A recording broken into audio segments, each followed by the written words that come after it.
ঘটনা শুরু হয় একটা পুরনো লতাপাতায় ঘেরা ঘরের ভেতর থেকে। একজন বৃদ্ধা মহিলা হাত জোর করে চোখ বন্ধ অবস্থায় বিড়বিড় করে কিছু পড়ে যাচ্ছেন এক মনে। তার সামনে একটা বিশালাকৃতির সাপের মূর্তি, আর আশেপাশে বিভিন্ন পশু পাখির মাথার কঙ্কাল রাখা। ঘরের চার কোণে 4টা মোমবাতি জ্বালানো, তার সামনে একটা পাত্রে কিছু তাজা রক্ত রাখা। স্পষ্ট বোঝা যাচ্ছে এখানে শয়তানের উপাসনা করা হচ্ছে।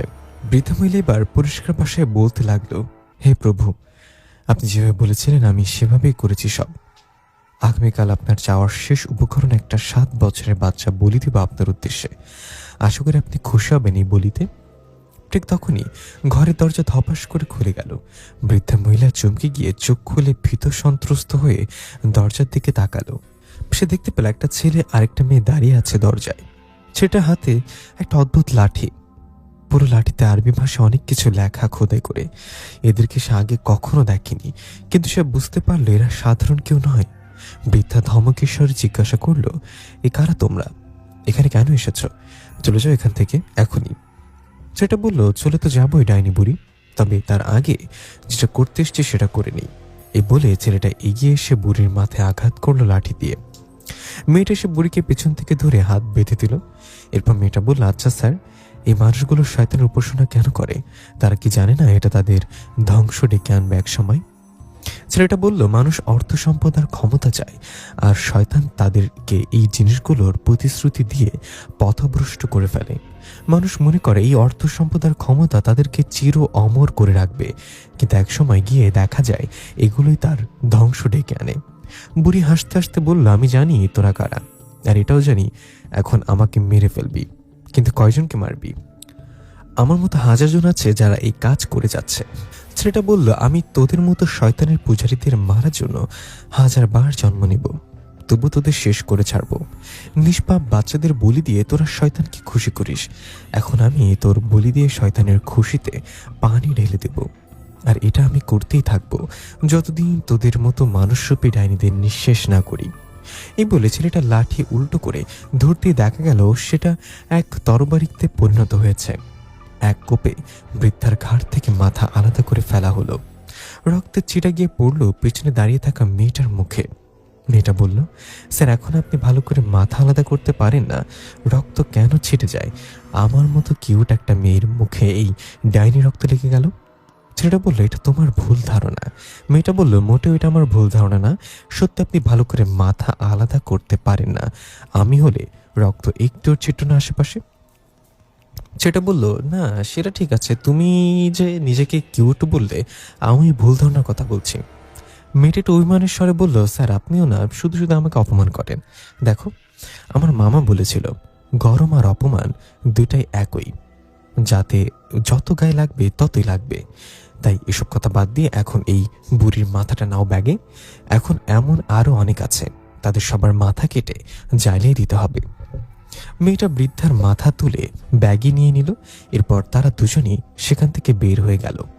দেখা গেল ভেতর থেকে কালো এক ছায়া তাদের চলে যাওয়ার দিকে নজর রাখছে আর রাগে ঘরঘর করছে। এরপর এক ভয়ানক চিৎকার। 1 মাস পর হঠাৎ ফোনের রিংটোনে আমার কাঁচা ঘুমটা ভেঙে গেল। দেখলাম আমার ফুফাতো ভাই সাব্বির ফোন করেছে। বিরক্তি নিয়ে ঘুম ঘুম চোখে ফোন রিসিভ করলাম। বুঝতে পারলাম সাব্বির ফুপিয়ে ফুপিয়ে কান্না করছে। আমি নেশাখোরদের মতো কণ্ঠে জিজ্ঞাসা করলাম, কিরে ফোননি, তুই হাসতেছোস নাকি কাঁদতেছোস সেটা আগে বল। ও কান্নারও বাড়িতে বলল, ভাই मैं लुट गया, बर्बाद हो गया। জানোস ভাই, পৃথিবীতে মা বাবা ছাড়া আপন কেউ হয় না। আমি হাসতে হাসতে বললাম, ব্রেকআপ কখন হয়েছে সেটা বল। ও কান্না থামিয়ে বলল, কাল রাতে রে ভাই। আরে এমন কি করতাম? এই বলে আবার কান্না শুরু করলো। আমি ওরে ধমক দিয়ে বললাম, থাম ফোননি, আমার কাঁচা ঘুম ভাঙিয়ে ব্রেকআপ হওয়ার জন্য বেডি মাইন্সের মতো কান্না করতেছস, শরম করে না তোর? সব বলো, শরম করবে কেন বাল? আমি কি ল্যাংটো হয়ে কান্না করছি নাকি? আর আমি ব্রেকআপ হওয়ার জন্য কান্না করছি না তো, কান্না করতেছি শেফালিকে যেই গিফটগুলো দিয়েছিলাম সেগুলো কিভাবে ফেরত আনবো সেই ভেবে। পরের বার প্রেম করার সময় আবার নতুন করে গিফট কেনার মতো বড়লোক আমি নই। প্লিজ তুই একটু গিফটগুলো ফেরত এনে দেওয়ার ব্যবস্থা কর, তুই যা খেতে চাইবি তাই খাবো। আমি বললাম, মরিশালা, তোর মতো কালপিট আমি আর একটাও দেখিনি। নিজেকে গর্ভবতী মনে হচ্ছে তোর মতো ভাই পেয়ে। এখন কান্নাকাটি না করে ঘুমা, কাল দেখা হলে প্ল্যান করব কিভাবে গিফটগুলো ফেরত আনা যায়। এই বলে ফোন রেখে দিলাম। দেখলাম ঘড়িতে তখন রাত 2টা বাজে। একটু আগেই ঘুমিয়েছিলাম কাজ শেষ করে, শালা আমার ঘুমের 12টা বাজিয়ে দিল। এবার ফোন সাইলেন্ট করে বালিশের নিচে রেখে আবার ঘুমানোর চেষ্টা করলাম।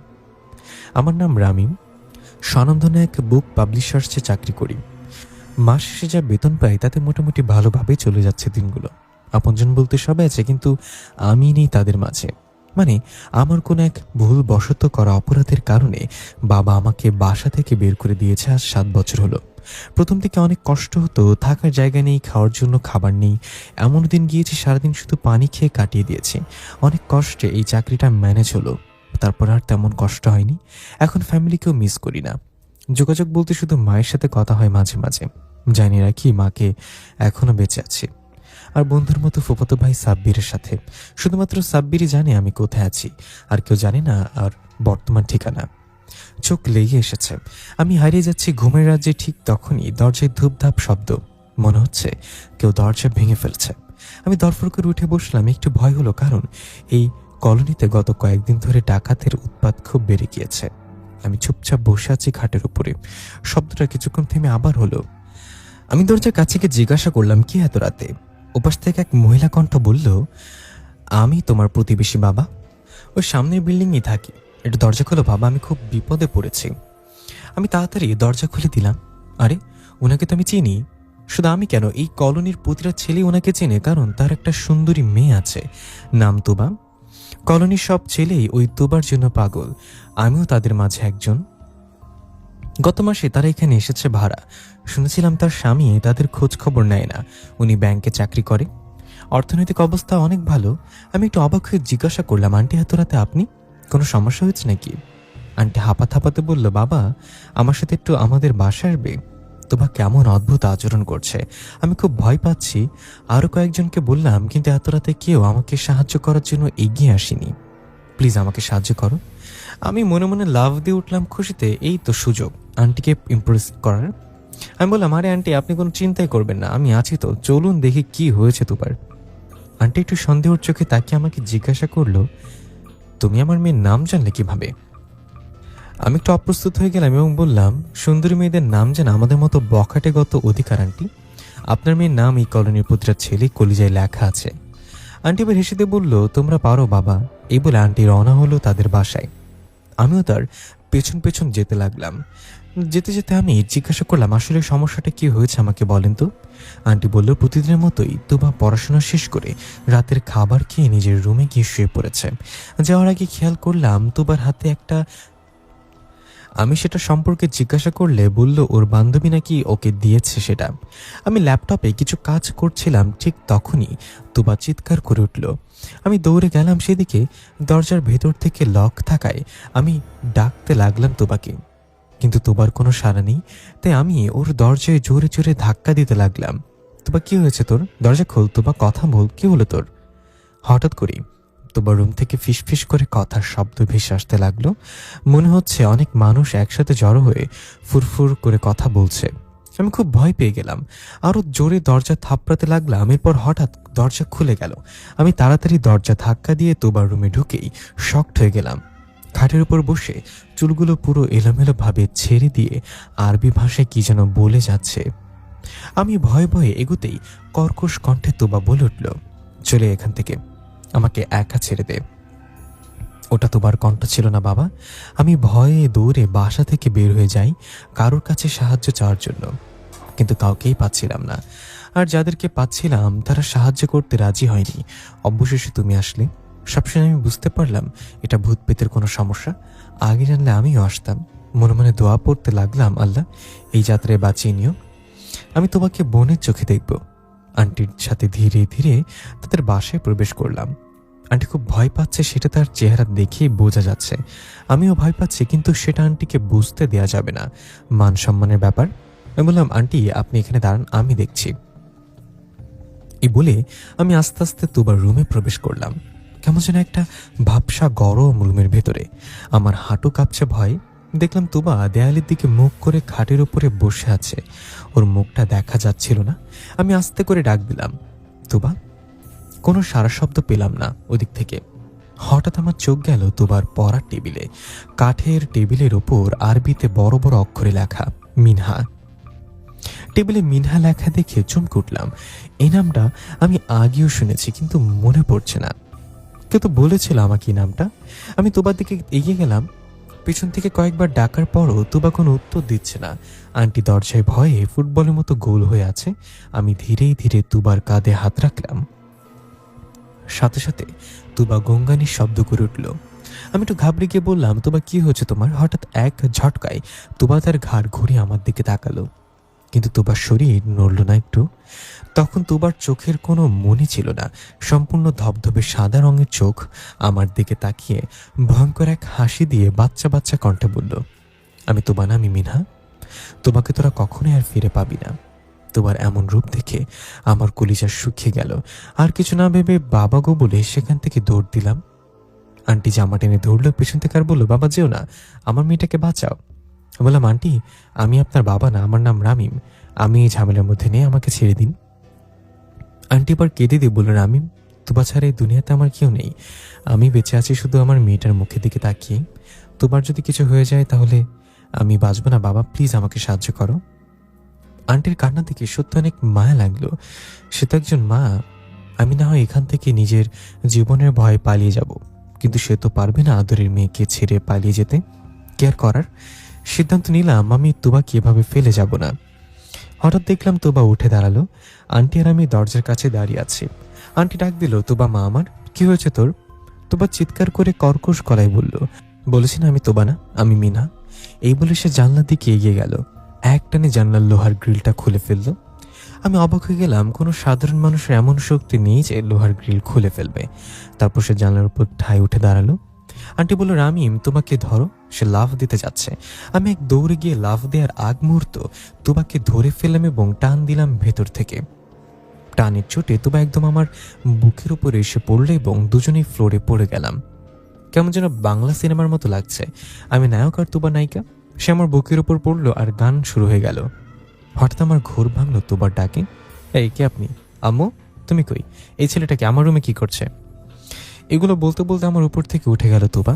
আমি উঠে দাঁড়িয়েও অবাক হয়ে বললাম, তুমি তুবা নাকি মিনা সেটা আগে বলো।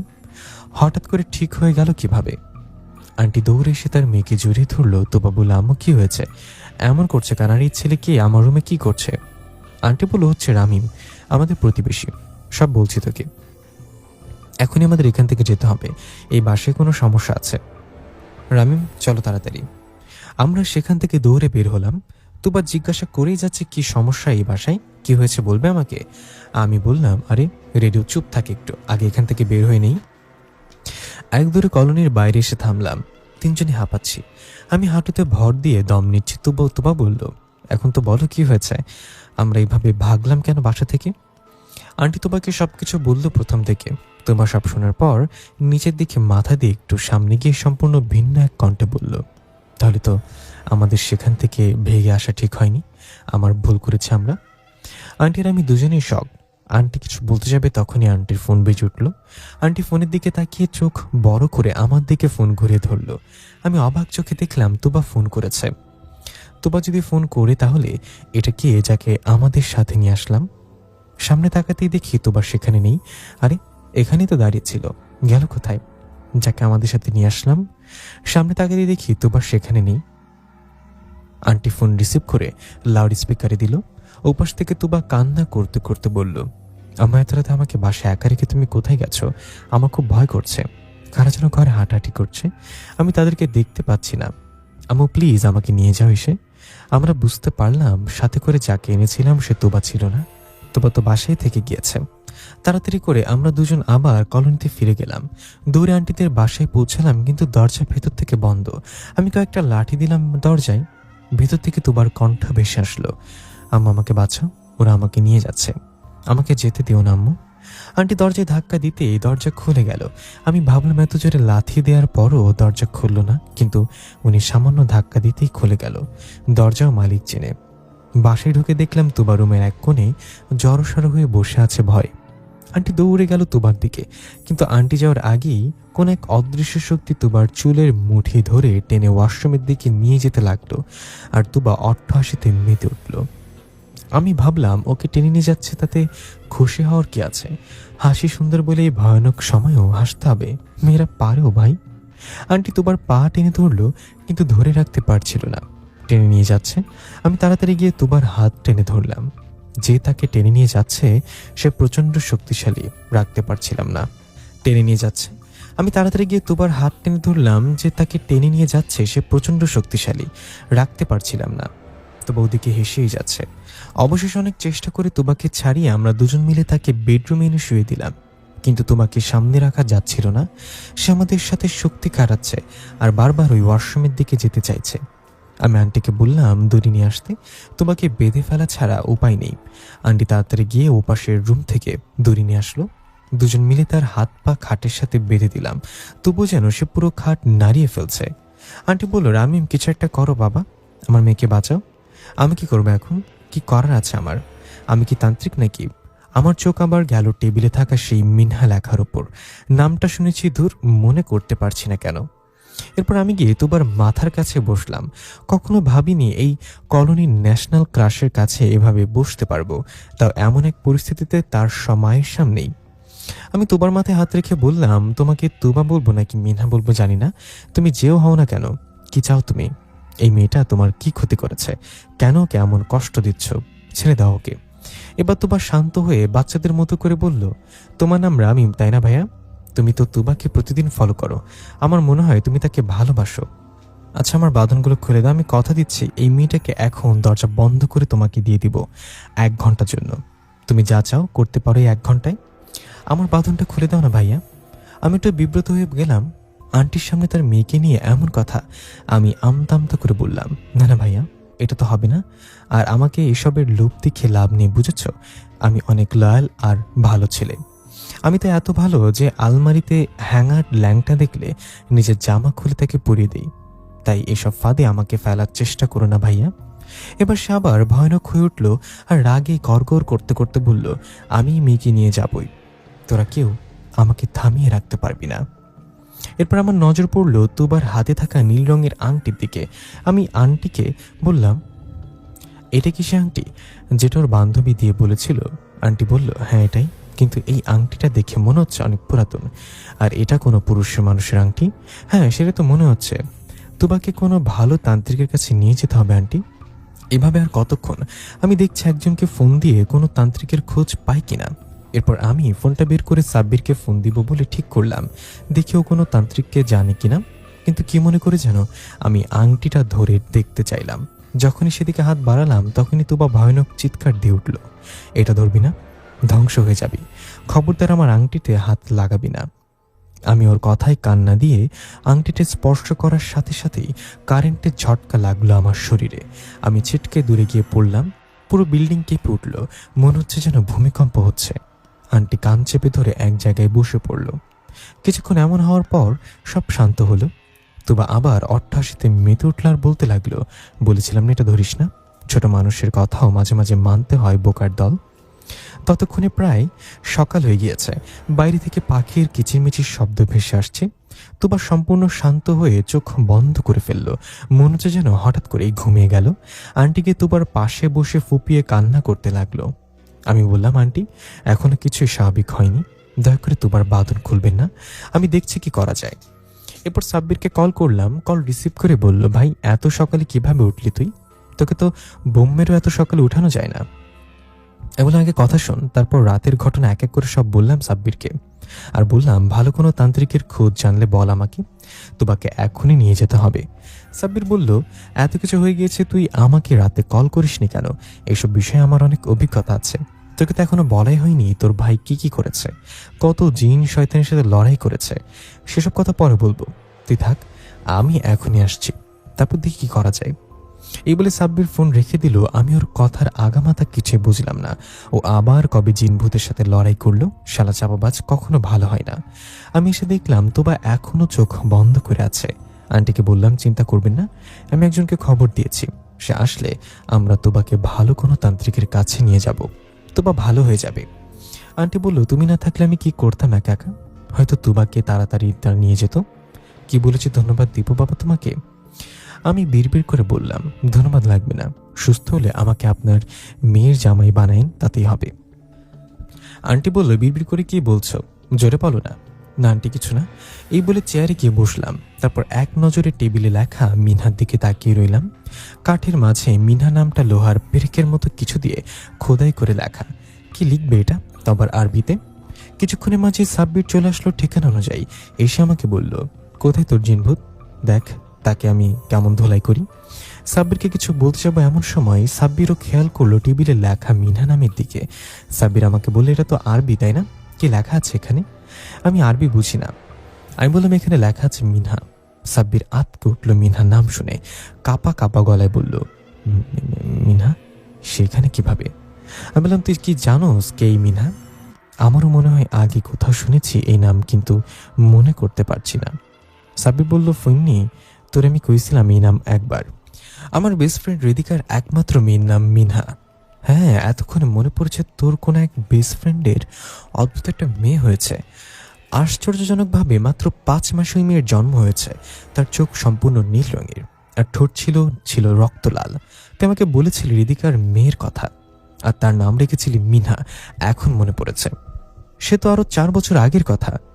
সাব্বির বলল, হ্যাঁ, এর পেছনে অনেক বড় এক রহস্য আছে, সেটা সম্পর্কে কাউকে বলার নিষেধ। মিনহা আর 5টা বাচ্চার মতো সাধারণ বাচ্চা না, সময় হলে তুইও জানতে পারবি।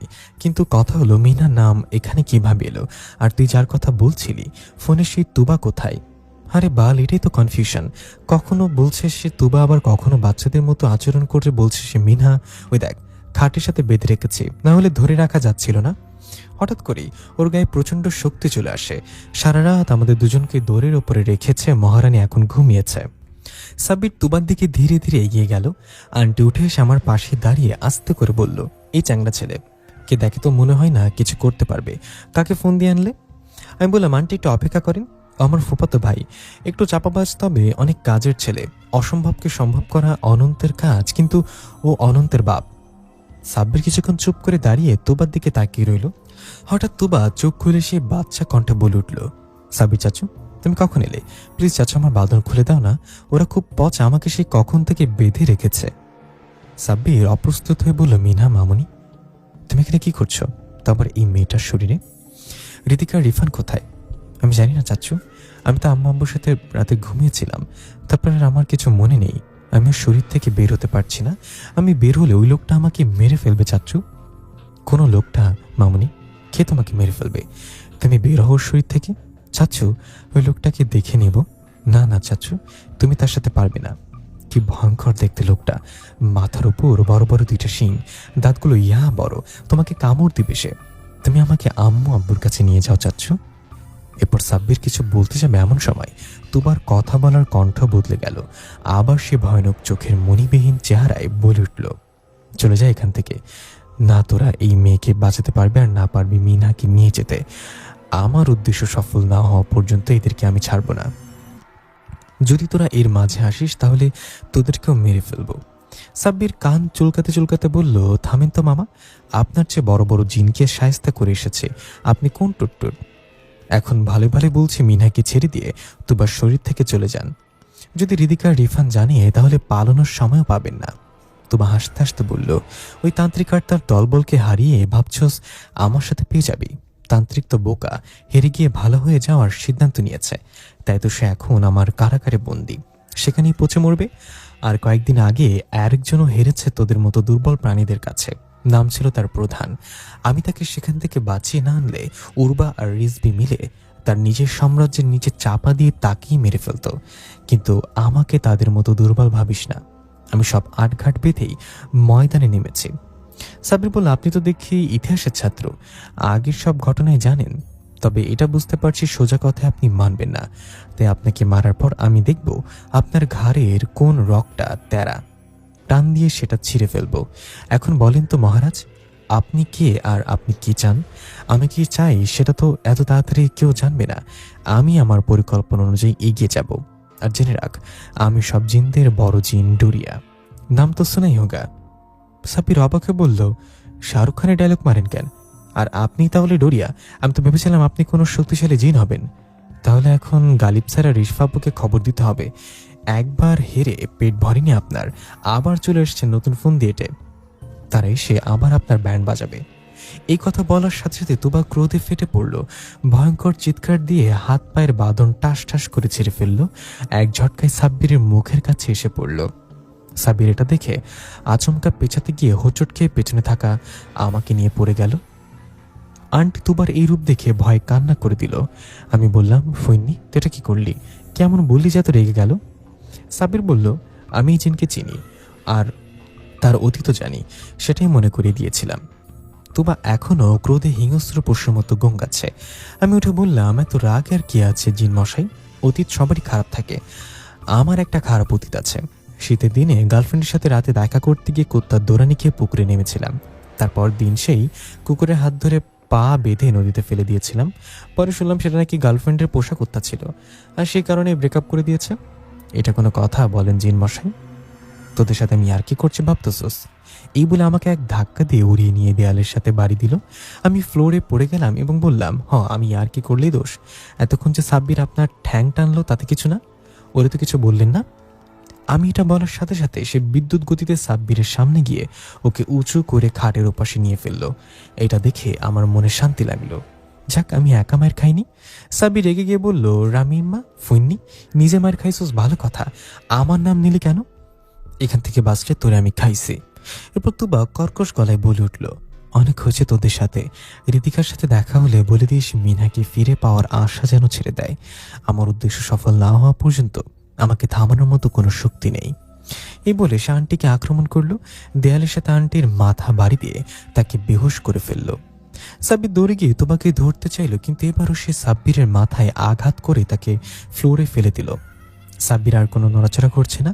আমি তাড়াতাড়ি সাব্বিরের কাছে গেলাম। সাব্বির, ওঠ, কি হয়েছে তোর? কথা বল। সাব্বিরের সাথে কি করলেন এটা? এটা বলে পেছনে তাকাতে দেখি সেখানে কেউ নেই। তুবা গেল কোথায়? আমি ডাকতে লাগলাম, তুবা, মিনহা, ডোরিয়া, যে হন না কেন, কোথায় চলে গেলেন? কিন্তু আশেপাশে কেউ নেই। এইমাত্র তো এখানে ছিল, এখন গেল কোথায়? আমি আন্টির কাছে গেলাম। সে এখনো বেহুশ হয়ে পড়ে আছে। ডাইনিং টেবিল থেকে পানি এনে আন্টির মুখে ছিটে দিলাম। আন্টির জ্ঞান ফিরে এলো। আন্টি উঠে বলল, রামিম, তুবা কোথায়? বল আমাকে, তুবা কোথায়? আন্টি, আমি জানি না। হঠাৎ করে সে গায়েব হয়ে গেল। কিভাবে হলো আমি জানি না। তখনই পেছন থেকে সাব্বির উঠে বলল, তুবাকে সে নিয়ে গিয়েছে, সাথে মিনহাকেও। তুই কখন উঠলি? তুই তো মরার আগে মতো পড়েছিলি। সাব্বির বলল, পড়ে না থাকলে আরো মাইর দিত। এগুলো মাইর থেকে বাঁচার টেকনিক। এখন আসল কথা হলো, তুবাকে সে কোথায় নিয়ে গিয়েছে। এখনই ঋতিকাকে খবর দিতে হবে। সাব্বির ফোন বের করে ঋতিকাকে কল করলো। কল রিসিভ করে ঋতিকা বলল, দোস্ত, একটা জরুরি কাজে এসেছি, পরে কথা বলছি। সাব্বির বলল, মিনা কোথায়? ঋতিকা কিছুক্ষণ চুপ থেকে অবাক হয়ে জিজ্ঞাসা করলো, হঠাৎ করে মিনার কথা জিজ্ঞাসা করছিস কেন? মিনা নিখোঁজ। গত কয়েকদিন ধরে সিলেট এসেছি একজনকে খুঁজতে, যে মিনার খোঁজ দিতে পারবে। আমি আর ইরফান মিনার খোঁজেই পাগল হয়ে যাচ্ছি। সাব্বির বলল, মিনা একটু আগেও আমার সামনে ছিল, এখন তাকে নিয়ে গিয়েছি। আমি ধরে রাখতে পারিনি। ঋতিকা তাড়াহুড়ো করে বলল, কি বলছিস? মিনা তোর সামনে ছিল মানে? তুই এখন কোথায় আছিস? আমরা এখনই আসছি। না না, তোদের আশা লাগবে না, আমি আসছি সিলেট, তোর অপেক্ষা কর, এসে তোদেরকে সব বলছি। তোদের ভাবনার চেয়েও বড় কিছু ঘটতে যাচ্ছে। এই বলে ফোন রেখে সাব্বির বলল, আমাদের এখন সিলেট যেতে হবে। রামিম, তুই যাবি নাকি এসব থেকে নিজেকে গুটিয়ে নিবি? আমি চাইলেও এখান থেকে ফিরে যেতে পারবো না, কারণ অনেক আগেই নিজেকে জড়িয়ে নিয়েছি। তুই এত কিছু কবে করলি? আমাকে তো এইসব বিষয়ে কিছু বলিসনি কখনো। এসব কারোর সাথে শেয়ার করার জিনিস না। নিজেকে যত গোপন রাখবি তুই ততই সেফ। এখন সময় নেই, যদি চাস তাহলে আমার সাথে আসতে পারিস। আমি আন্টির কাছে গিয়ে বললাম, আপনি কোনো চিন্তা করবেন না, তোবাকে না নিয়ে ফিরবো না আমরা। আপনি এখন তোবার নানা বাড়ি চলে যান কয়েকদিনের জন্য, এখানে একা থাকা ঠিক হবে না আপনার। আন্টিও আসতে চাইল আমাদের সাথে, কিন্তু অনেক বুঝেও তাকে তার বাবার বাড়ি পাঠিয়ে দিয়ে সাব্বির আর আমি রওনা হলাম সিলেটের উদ্দেশ্যে। ঋতিকা রিফান এখন হবিগঞ্জে আছে, কোন এক খ্রিস্টান কবরস্থানের কাছাকাছি। পথে সাব্বির আমাকে সবকিছু খুলে বলল আগে কি হয়েছিল। প্রায় 3 ঘন্টায় আমরা গিয়ে হবিগঞ্জে পৌঁছালাম। সাব্বির ঋতিকাকে ফোন করলে বলে দিল কোথায় যেতে হবে। হবিগঞ্জ শহর থেকে অনেকটা ভেতরে সরু রাস্তা ধরে যাওয়ার পর অবশেষে আমরা ঋতিকার দেওয়ার ঠিকানায় পৌঁছালাম, কিন্তু সেখানে তো কেউ নেই। অনেক দূরে একটা খ্রিস্টান কবরস্থান দেখা যাচ্ছে। সাব্বির ফোন বের করে ঋতিকাকে কল করতে যাবে এমন সময় পেছন থেকে, কি রে সাব্বিরা, আসতে কোনো কষ্ট হয়নি তো? সাব্বিরের আমি পেছনে তাকালাম, দেখলাম খুব সুন্দর একটা মেয়ে আর একটা ছেলে দাঁড়িয়ে আছে। এটা নিশ্চয়ই ঋতিকা আর শেরিফান। সাবরি বলল, না না, কষ্ট হবে কেন, আমরা তো পাখা আছে, উড়ে উড়ে এসেছি। ঋতিকা বলল, ফালতু কথা বাদ দে, মিনাকে কোথায় দেখেছিস তুই? সাবির আমাকে বলল সবকিছু বিস্তারিত বলতে। আমি শুরু থেকে সবকিছু বললাম। সব শুনে ঋতিকা আর রিফান খুব বেশি চিন্তিত হয়ে গেল। রিফান বলল, আমার মিনাকে নিয়ে যা ভয় পাচ্ছিলাম সেটাই হলো শেষ পর্যন্ত, কিন্তু এর পেছনে যে ডোরিয়া থাকবে সেটা বুঝতে পারিনি। গালিব স্যার আর রিশফা আপুকে খুব দরকার এখন, তাদেরকে কিভাবে খুঁজে পাবো? ঋতিকা বলল, তাদের তো দরকারই, তার সাথে তান্ত্রিককে আমরা অনেকদিন ধরেই খুঁজে বেড়াচ্ছি, কিন্তু কোথাও তাকে পাচ্ছি না। খবর পেয়েছিলাম ওই কবরস্থানে প্রধান নামের এক জিনের কারাগারে বন্দি ছিল সে, কিন্তু আমরা সেখানে যখন পৌঁছেছি তখন সেটা ছিল একটা ধ্বংসস্তূপ, সেখানে কেউ ছিল না। এখন তোমরা বলছো তান্ত্রিক ডোরিয়ার কারাগারে আছে, এখন আমাদের মূল লক্ষ্য ডোরিয়া, তার কাছেই মিনা আর তান্ত্রিককে পাবো। হঠাৎই পেছন থেকে কেউ বলল, শুধু ডোরিয়াই না, এর পেছনে আরো বড় কিছু আছে। সবাই একসাথে পেছনে তাকিয়ে দেখলাম দুইটা মেয়ে আর একটা ছেলে দাঁড়িয়ে আছে। ঋতিকা বলল, তুমি তো সেই ছেলেটা যাকে আমরা বাঁচিয়েছিলাম? সেটা বললো, হ্যাঁ আপু, আমি রিজবি, এটা আমার বোন হুমায়রা, আর ও হলো উর্বা। তুমি কি সেই উর্বা যে আল হিলানে যোগ দিয়ে প্রধানের সাথে মিলে বিভিন্ন অপকর্ম চালিয়ে গিয়েছ? আত্মা থেকে জিন হওয়ার সাধারণ জিন থেকে তোমার শক্তি এবং ক্ষমতা বেশি ছিল, তাই তোমার দ্বারা মানুষের ক্ষতি তো হয়েছিল, বরং ভালো জিনেরাও তোমার অত্যাচার থেকে রেহাই পায়নি। রিফানের কথা শুনে উর্বা অপরাধীর মতো মাথা নিচু করে রইল। রিজবি বলল, ভাইয়া, সে হয়তো আগে প্রধানের চক্রান্তে পড়ে ভুল করেছে, কিন্তু এখন সে সম্পূর্ণ আলাদা একজন উর্বা। সে প্রধানের বিরুদ্ধে গিয়ে আমাদের সাহায্য করেছে। ইরফান বলল, আমি সেটা মানি না, এখানেও নিশ্চয়ই ওর কোনো চক্রান্ত আছে, তাই ওকে বলো এখনই চলে যেতে। ভুলেও যেন গালিব স্যার আর রিশফা আপুর সামনে না পড়ে, তারা এদের মতো শয়তানদের মাথা থেকে আলাদা পুড়িয়ে দেয়। উর্বা এবার মাথা নিচু করে বলল, আমি রাইসা। অ্যাক্সিডেন্টে মা বাবাকে হারানোর পর প্রধান আমাকে নিয়ে গিয়ে তাদের অন্তর্ভুক্ত করেছিল উর্বা নামে। আমি জানি এখন আমাকে মেরে ফেলতে ইচ্ছে করছে আপনাদের, কিন্তু আমার নিজের কোনো ইচ্ছে শক্তি ছিল না। আমি প্রধানের বশে ছিলাম, সে আমাকে যা আদেশ করতো আমি সেটাই পালন করতাম। ভালো খারাপ যাচাই করার বুদ্ধি আমার ছিল না, কিন্তু এখন আমি আমার পরিচয় খুঁজে পেয়েছি। আমি আমার সেই মানুষটাকে খুঁজে পেয়েছি যার সাথে দেখা করতে এসে আমি আমার জীবনের লক্ষ্য হারিয়ে ফেলেছিলাম। আমি আপনাদের সাথে থেকে লড়াই করতে চাই, আর আমি যেহেতু ওদের সাথে দীর্ঘদিন ছিলাম সেহেতু আমি আপনাদের অনেকভাবে সাহায্য করতে পারি। ঋতিকা বলল, রিফান তুমি শান্ত হও, ওর আগে ভুল করেছে, কিন্তু এখন সে সম্পূর্ণ বদলে গিয়েছে, আর রিজবিকে সে ভালোবাসে। সে যদি কোনো চক্রান্ত করে তাহলে সেটা রিজবির ও ক্ষতি হবে। উর্বা বলল, ধন্যবাদ আপু, আপনাদের ব্যাপারে আমি অনেক শুনেছি। এখন আপনাদের একটা কথা জানাতে চাই, এইসবের পেছনে ডোরিয়া মাস্টার মাইন্ড হলেও ডোরিয়াকে সাপোর্ট করার মতো আরও অনেক শক্তিশালী জিন আছে। তাদের সাথে লড়াই করা মানে মৃত্যুকে দাওয়াত দেয়া। আমাদের দলটা খুব ছোট, দল আরো বড় করতে হবে। এতক্ষণ পর সাব্বির বলল, ডোরিয়া বলেছিল সে তার পরিকল্পনা অনুযায়ী এগিয়ে যাচ্ছে। তার পরিকল্পনা কি? সে কি জন্য মিনাকে নিয়ে গিয়েছে আপনি কি জানেন? উর্বা বলল, এটা তো আমার চেয়ে ঋতিকা আপুই ভালো জানে। মিনার মাঝে এমন কিছু আছে। রিফান উর্বাকে থামিয়ে দিয়ে বলল, এটা নিয়ে কোনো কথা বলার সময় না এখন, আমাদের এখনই ডোরিয়াকে খুঁজে বের করতে হবে। উর্বা বলল, ডোরিয়াকে খুঁজে পেতে আমাদের যেটা দরকার সেটা ওই কবরস্থানের ধ্বংসস্তূপের নিচে পড়ে আছে একটা পুরনো বই। সেই বইতে ডোরিয়ার সকল ঠিকানার কথা উল্লেখ আছে, যেখানে সে থাকতে পারে। ঋতিকা বলল, তাহলে আমরা সে বইটা খুঁজে বের করবো ওই ধ্বংসস্তূপ থেকে। আমরা এখানে 7 জন আছি, সবাই মিলে খুঁজলে সেটা পেয়ে যাব। এই বলে সবাই কবরস্থানের দিকে এগিয়ে যেতে লাগলো। উর্বা বলল, ঋতিকা আপা আর রিফান ভাইকে তো চিনি, সাবির আর রামিমকে দেখি, কিন্তু এই দুজন কারা? এদের দেখে তো খুব দুর্বল মনে হচ্ছে, এর কি পারবে লড়াই করতে? সাবির বলল, ধুর বাল, এত বীরত্বের সাথে লড়াই করার পরও আমাকে কেউ চেনে না। তান্ত্রিক তো আমার ভয়ে পালিয়ে গিয়েছিল। আমি তান্ত্রিককে ধরিয়ে ঘড়ির মতো ঘুরিয়েছি। সে আমার পা ধরে মাফ চাওয়ার জন্য হাত বাড়িয়েছিল, পরে দেখে তার হাতই নেই, কারণ আমি সেটা কেটে ফেলেছি। আর এই মায়া বলতেছে আমি নাকি দুর্বল। এই জন্যই বলি, গালিব স্যারের মামা বলেছে মাইয়া মানুষ বোঝে কম, চিল্লাই বেশি। আর ও হচ্ছে আমার ফুফতো ভাই রামিম, যে মেয়ের শরীরে মিনহা প্রবেশ করেছে সেই তুবার অঘোষিত বয়ফ্রেন্ড।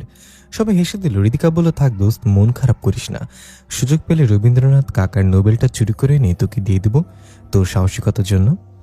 এমন সিরিয়াস মুহূর্তেও সবাই হাসি মুখে সেই কবরস্থানে প্রবেশ করলো। ধ্বংসস্তূপ থেকে এখনো ধোঁয়া বেরোচ্ছে। উর্বা বলল, বইটা এখানে ইট পাথরের নিচে আছে, যে যার মতো কাজে লেগে যাও, তবে সাবধানে, এখানে অনেক মৃত মানুষের হাড়গোড় আছে, সেগুলোতে কেউ স্পর্শ করবে না। সবাই এক এক দিকে ছড়িয়ে ছিটিয়ে গেল, যে যার মতো খুঁজতে লাগলো। সত্যি সেখানে অনেক হাড়গোড় পড়েছিল। প্রধানের অনুসারীরা মৃত মানুষ এখানে এনেই খেয়ে ফেলত। সবাই খুব সতর্কতার সাথে হাড়ের সাথে স্পর্শ না করে বইটা খুঁজতে লাগলো। প্রায় অনেকক্ষণ খোঁজার পর সেটা রামিম পেয়ে গেল সিমেন্টের খণ্ডের নিচে। রামিম জোরে জোরে বলল, বই পেয়ে গিয়েছি, সবাই বাইরে চলে আসো। এটা শুনে সবাই খুব খুশি হয়ে বাইরে চলে আসলো। উর্বা বইটা দেখে বলল, এটাই সে বই, এখানে সবকিছু অন্য একটা ভাষায় লেখা আছে, যেটা ফাদার ছাড়া কেউ পড়তে পারবে না। তা এখন আমাদের ফাদারের কাছে যেতে হবে। সাব্বির বলে উঠল, সবই ঠিক আছে, কিন্তু আমরা এখানে 7 জন এসেছিলাম, এখন আমরা 6 জন কেন? আরেকজন কোথায়? তাই তো, আরেকজন কোথায়? রিজভি বলল, আমার বোন হুমায়রা নেই, সে কোথায়? সে তো ধ্বংসস্তূপ থেকে বাইরে হয়নি। সবাই আবার তাড়াতাড়ি করে সেখানে ঢুকলো হুমায়রাকে খুঁজতে। রিজভি ডাকতে লাগলো, হুমায়রা কোথায় তুই? সবাই ডাকছে কিন্তু হুমায়রার কোনো খোঁজ নেই। হঠাৎ সাব্বির থেমে গেল। ঋতিকা বলল, কিরে থামলি কেন? সাব্বির হাতের ইশারায় ডান দিকে দেখালো। সবাই তাকিয়ে দেখলো হুমায়রা আসন করে বসে আছে উল্টো ঘুরে। সে কারোর সাথে কথা বলছে হাত নাড়িয়ে নাড়িয়ে। রিজভি এগিয়ে গেল সেদিকে। হুমায়রা, কি হয়েছে তোর? কার সাথে কথা বলছিস? বাইরে এলি না কেন? বলতে বলতে রিজভি গিয়ে হুমায়রার কাঁধে হাত রাখলো। সাথে সাথে হুমায়রা রিজভির হাত ধরে টান দিয়ে ছুঁড়ে ফেলে দিল। এটা দেখে উর্বা বলল, হুমায়রার উপর কেউ ভর করেছে, সে নিশ্চয়ই হাড়ের কোনো অংশে স্পর্শ করেছিল। আমি বারবার নিষেধ করেছিলাম হাড় যেন কেউ স্পর্শ না করে। হুমায়রা উঠে স্তূপ থেকে ভাঙা ইট আর সিমেন্টের খণ্ড হাতের ইশারায় উড়িয়ে মারতে লাগলো আমাদের দিকে। সবই এলোমেলো হয়ে গেল। রিফান দৌড়ে গিয়ে হুমায়রাকে ধরে ফেলল, কিন্তু প্রচণ্ড শক্তিতে সে রিফানকে ছিটকে ফেলে দিল এবং রিজভির দিকে এগিয়ে যেতে লাগলো একটা রডের টুকরো নিয়ে। রিফান ছিটকে গিয়ে পড়ে থাকা পরিত্যক্ত রডের ওপরে পড়তে যাবে এমন সময় রিদিকা গিয়ে রিফানকে ধরে ফেলল। উর্বা বাতাসের গতিতে গিয়ে হুমায়রাকে এক ঝটকায় দূরে ফেলে দিল। হুমায়রা আবার দাঁড়িয়ে বলল, তুই আমাদের সাথে বেইমানি করেছিস, তোকে ছাড়বো না আমি। এই বলে উর্বার উপর ঝাঁপিয়ে পড়ল। দুজনের মাঝে হাড্ডাহাড্ডির লড়াই শুরু হলো।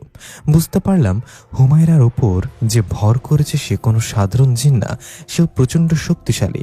এক পর্যায়ে উর্বা পেছন থেকে হুমায়রার গলা চেপে ধরল এবং চিৎকার করে বলল, কেউ হুমায়রার একটা চুল হলেও টান দিয়ে ছিঁড়ে ফেলো। রিজভি ছাড়া যে কেউ এটা তাড়াতাড়ি করো, আমি ওকে ধরে রাখতে পারবো না বেশিক্ষণ।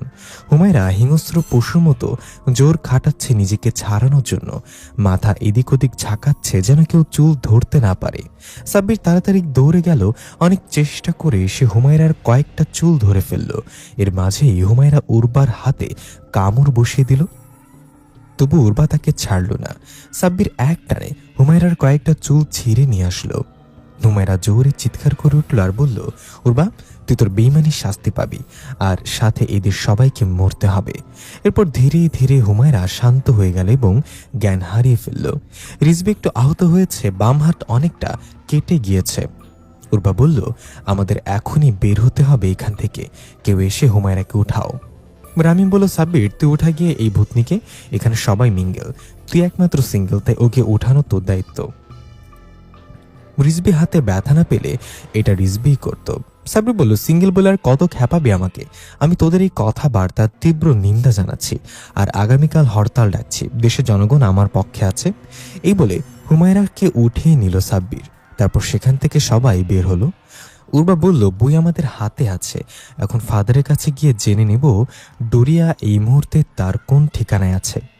সবাই চার্চের উদ্দেশ্যে রওনা হলো। সাব্বির বলল, আমি এই আলুর বস্তাকে কতক্ষণ কোলে করে নিব রিজভি? তুমি তোমার বোনকে বলো না হুঁশে আসতে। আবার যদি জিন ভর করে তাহলে আমাকে উড়িয়ে নিয়ে যাবে। সবাই হেসে দিল সাব্বিরের কথা শুনে। রিজভি বলল, একটু কষ্ট করো ভাই, হুঁশ ফিরে আসবে এখনই। বলতে বলতে হুমায়রার জ্ঞান ফিরে এলো। তাড়াহুড়ো করে সাব্বিরের কাছ থেকে নেমে বলল, এই, আপনি আমাকে কোলে নিয়েছেন কেন? সাহস তো কম না আপনার? সাব্বির বলল, শখের বশে কোলে নিয়েছে আফা, মাফ কইরা দেন। হুমায়রা একটু রেগে গেল। রিজভি এসে হুমায়রাকে সবকিছু বলল কি কি হয়েছিল। হুমায়রা বলল, কই, আমার তো কিছু মনে নেই। আমার শুধু মনে হচ্ছে হাড়গোড়ের ভিতরে পড়ে গিয়েছিলাম আমরা, তারপর জুতা থেকে হাত দিয়ে হাড়ের টুকরোগুলো ছাড়িয়ে দিয়েছিলাম, তারপর আর কিছু মনে নেই। উর্বা বলল, বারবার নিষেধ করার পরও কেন হাত দিয়ে স্পর্শ করলে? তুমি কি বিপদ ডেকে আনছিলে বলতে পারো? তোমার জন্য রিজভি আহত হয়েছে। রিজভি বলল, থাকো, বুঝতে পারিনি, পরের বার যেন এমন ভুল না হয়। এই বলে সবাই হাঁটা দিল চার্চের দিকে। সাব্বির আর হুমায়রা সবার পেছনে। হুমায়রা সাব্বিরকে বলল, সরি ভাইয়া, আসলে আমি বুঝতে পারিনি। সাব্বির বলল, আপনার লজ্জা করে না বয়ফ্রেন্ডের বয়সী একটা ছেলেকে ভাইয়া বলে ডাকতে? আমাকে সাব্বির বলে ডাকলে খুশি হব। হুমায়রা মুচকি এসে বলল, ঠিক আছে, সাব্বির বলে ডাকবো। কথা বলতে বলতে সবাই গিয়ে চার্চে উপস্থিত হলো। আজ কেমন যেন এখানে নীরবতা বিরাজ করছে। আশেপাশে মানুষ তো দূরের কথা, একটা পাখালিও নেই। উর্বা বলল, সবাই সতর্ক হও, এখানের আবহাওয়া একদম ঠিক মনে হচ্ছে না। ফাদারের থাকার কক্ষে গিয়ে উর্বা কড়া নাড়ল দরজায়। ফাদার, আমি উর্বা, আপনি কি আছেন কক্ষে? কোনো সারা শব্দ নেই। হৃদিকা গিয়ে দরজা ধাক্কা দিতেই খুলে গেল। সবাই সেখানে প্রবেশ করলো, কিন্তু ফাদার নেই। হঠাৎ রামিম বলে উঠল, এখানে রক্তের দাগ। সবাই তাকিয়ে দেখলো রক্তের ফোঁটা পড়তে পড়তে পেছনের দরজা দিয়ে বের হয়ে গিয়েছে। রক্তের ফোঁটা অনুসরণ করে সবাই পেছনের দরজা দিয়ে বের হয়ে এগিয়ে গেল। একটু এগোতেই দেখতে পেল সামনের গাছের নিচে দুইটা মৃতদেহ। একটা তো ফাদারের, কিন্তু আরেকটা কার সেটা বোঝা যাচ্ছে না। সবাই দৌড়ে গেল সেখানে। হঠাৎ গাছের পেছন থেকে একটা ছেলে আর একটা মেয়ে বের হয়ে আসলো। ছেলেটার হাত রক্তে মাখা তরবারি, মেয়েটার মুখেও রক্তের ছিটা লেগে গেছে। তরবারিটা উল্টো করে ধরতেই সেটা একটা লাঠিতে পরিণত হয়ে গেল। রিফান অবাক হয়ে বলল, গালিব স্যার, রিশবাবু, এটা আপনারা কি করছেন? গালিব স্যারের নাম শুনে উর্বা প্রচণ্ড ভয় পেয়ে গেল এবং রিজভির পেছনে এসে লুকালো যেন তাকে দেখতে পাওয়া না যায়। ঋতিকা বলল, স্যার, এটা কেন করলেন? ফাদার তো ভালো মানুষ ছিল, আর এই মুহূর্তে ফাদারকে আমাদের দরকার ছিল। তাকে ছাড়া ডোরিয়ার ঠিকানা কেউ বলতে পারবে না। কি করলেন এটা? গালিব স্যার এখনো চুপ করে দাঁড়িয়ে সবার প্রতিক্রিয়া দেখছে। সবাই খুব মন খারাপ আর প্রশ্ন মাখা চেহারায় গালিব স্যারের দিকে তাকিয়ে আছে। সবাই কৌতূহল ভেঙে গালিব স্যার এগিয়ে গিয়ে উর্বাকে রিজভির পেছন থেকে টান দিয়ে বের করে আনলো। রিজভি সহ সবাই এতে বাধা দিতে চাইলে রিশফা বলল, একটু অপেক্ষা করো সবাই, আমরা জানি উর্বার মাঝে এখন শয়তানি আত্মা নেই, আমরা উর্বার কোনো ক্ষতি করব না। সবাই খুব শান্তভাবে অপেক্ষা করতে লাগলো স্যার কি করতে যাচ্ছে। উর্বাকে হাঁটু গেড়ে বসিয়ে স্যার তার লাঠি আবার উল্টো করে ধরে তলবারি বানিয়ে নিল। এটা দেখে উর্বার গলা শুকিয়ে গেল। সে ভেবেই নিল এই যাত্রায় তার মাথা থাকবে না। রিজভি বলল, স্যার প্লিজ এটা করবেন না, উর্বার অতীতের কর্মকাণ্ডের জন্য ওকে মারবেন না, ও এখন আমাদের একজন। রিফান বলল, আমি জানি গালিব স্যার কখনো ভুল সিদ্ধান্ত নেয় না, সে যা করেছে এবং করবে তার পেছনে কোনো কারণ আছে, আমাদের উচিত একটু ধৈর্য ধরে অপেক্ষা করা। গালিব স্যার রিফানের দিকে তাকিয়ে এক চোখ মেরে মুচকি হেসে তরবারি উঠিয়ে উর্বার মাথার ঠিক মাঝখান থেকে এক মুষ্টি চুল ধরে কেটে ফেলল। এতে করে উর্বার মাথায় কালো কালি দিয়ে অঙ্কন করা একটা ত্রিভুজের চিত্র ফুটে উঠল। গালিব স্যার বলল, এই চিহ্নটা ভালোভাবে দেখো সবাই, এটা আল হিলান জিন গোষ্ঠীর চিহ্ন, তাদের সবার মাথায় এই চিহ্নটা আছে। এ বলে গালিব স্যার রিশফার দিকে চোখের ইশারায় কিছু বলল। রিশফা গিয়ে ফাদারের মৃতদেহ উল্টে তার মাথা থেকে উর্বার মতো একই স্থানের চুল কেটে নিল। এবার সবার চোখ কপালে, কেউ যেন নিজের চোখকে বিশ্বাস করতে পারছে না। ফাদারের মাথায়ও সেই একই রকম ত্রিভুজ অঙ্কন করা। এটা কিভাবে সম্ভব? তাহলে ফাদার কি মানুষ না? উর্বা এটা দেখে আশ্চর্যের চূড়ান্ত সীমায় পৌঁছে গেল। সেটা কিভাবে জানল না এতদিন? রিজভি বলল, স্যার এটা কিভাবে হতে পারে? ফাদার যদি আল হিলান জিন গোষ্ঠীর হয়ে থাকে তাহলে আমাদের কেন সাহায্য করলো, আর সে প্রধানের বিরোধিতা কেন করলো? গালিব স্যার বলল, ফাদার কখনোই তোমাদের সাহায্য করেনি, বরং তোমাদেরকে প্রধানের ফাঁদে ফেলার জন্য সেখানে পাঠিয়েছিল। কিন্তু ভাগ্যবশত তোমরা প্রধানকে হারিয়ে সেখান থেকে বেরিয়ে এসেছ। আর যে ক্রসগুলো দিয়েছিল তোমাদের সাথে লড়াই করার সময় ব্যবহার করতে, সেগুলো ছিল সম্পূর্ণ অকেজো। সে তোমাদেরকে ক্রসগুলো দিয়েছিল যাতে তোমরা ওভার কনফিডেন্ট হয়ে সেখানে যাও এবং প্রধানের ফাঁদে পড়ো। তোমাদের যাওয়ার খবর সে আগেই প্রধানকে জানিয়ে দিয়েছিল, তবুও শুধুমাত্র তোমাদের আত্মবিশ্বাস আর সাহসিকতার জন্য তোমরা সেখান থেকে বেঁচে ফিরেছিলে। সেই ক্রসের যতটা শক্তি ছিল তা শুধুমাত্র তোমাদের সাহসিকতার জন্য ছিল। এখন সবাই জেনে রাখো, সাহসের চেয়ে সবচেয়ে বড় অস্ত্র আর কিছু নেই। যখন তুমি ভয়ভীতিহীন সাহসের সাথে তাদের সাথে লড়াই করবে, তখন একটা কাগজের টুকরো তোমার জন্য অস্ত্র হয়ে যাবে, যেমনটা ওই ক্রসগুলো হয়েছিল। উর্বা বলল, তাহলে স্যার আপনি বলেছেন ফাদার একজন জিন ছিল, তাহলে সে আমাকে কেন বাঁচালো? যখন আমি মরতে বসেছিলাম সে তো আমাকে মেরে ফেলতে পারত। সে তোমাকে বাঁচিয়েছিল প্রধানের আদেশ অনুসারেই। কারণ প্রধান চাইছিল তোমাকে নিজ হাতে শাস্তি দিতে। আর এই ফাদার ছিল প্রধানের অত্যন্ত গুরুত্বপূর্ণ একজন অনুসারী। তাদের টার্গেট ছিল খ্রিস্টানদের পথভ্রষ্ট করে শয়তানের অনুসারী বানানো, এবং সে সেটা খুব ভালোভাবেই পালন করে আসছিল। আমাদের সন্দেহ ছিল ফাদারের ব্যাপারে, তবে নিশ্চিত ছিলাম না। আজকে যখন ফাদারের সাথে দেখা করতে আসি তখন তার সাথে আরেকজন ছিল, ওই যে অন্য মৃতদেহটা। সে আমাদের দেখেই পালাতে শুরু করেছিল, কিন্তু তাকে আমরা ধরে ফেলি। তাকে ধরে যখন মারতে যাব তখনই ফাদার তার আসল রূপে আমাদের উপর আক্রমণ করে বসে। এর সাথে আমরা নিশ্চিত হয়ে গেলাম ফাদারের ব্যাপারে আমাদের সন্দেহ সঠিক ছিল। তবে তাকে মারতে চাইনি, তার কাছ থেকে অনেক কিছু জানার ছিল, কিন্তু সে যেভাবে আমাদের উপর চড়া হচ্ছিল তাতে না মেরে পারলাম না। সব শুনে সবাই নিশ্চুপ, কারোর মুখে কোনো কথা নেই। এটার জন্য কেউ প্রস্তুত ছিল না মোটেও। উর্বতা এখনো বিশ্বাস করতে পারছে না। নীরবতা ভেঙে ইরফান বলল, যা হয়েছে ভালো হয়েছে। গালিব স্যার না থাকলে আমরা ফাদারের ফাঁদে আবার পা দিতাম। এখন আমাদের এমন কাউকে খুঁজতে হবে যে এই বইটা থেকে ডোরিয়ার ঠিকানা বের করতে পারবে। রিশফা বলল, দেখি বইটা। হৃদিকা বইটা রিশফার কাছ দিল।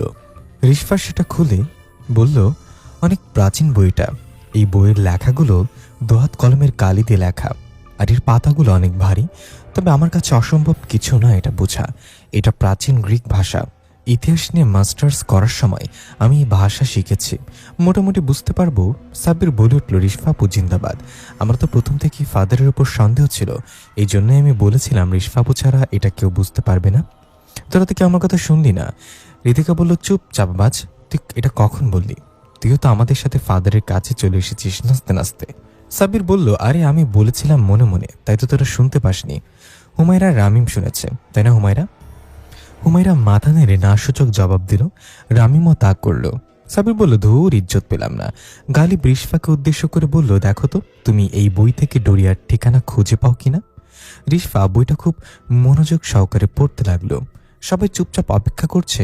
পড়া শেষে রিশফা বলল, এই বই ডোরিয়া অনেকগুলো ঠিকানায় দেয়া আছে। এই মুহূর্তে সে কোন কোন ঠিকানায় আছে সেটা সম্পর্কে স্পষ্ট কিছু লেখা নেই। ঋতিকা বলল, তাহলে এখন কি করব?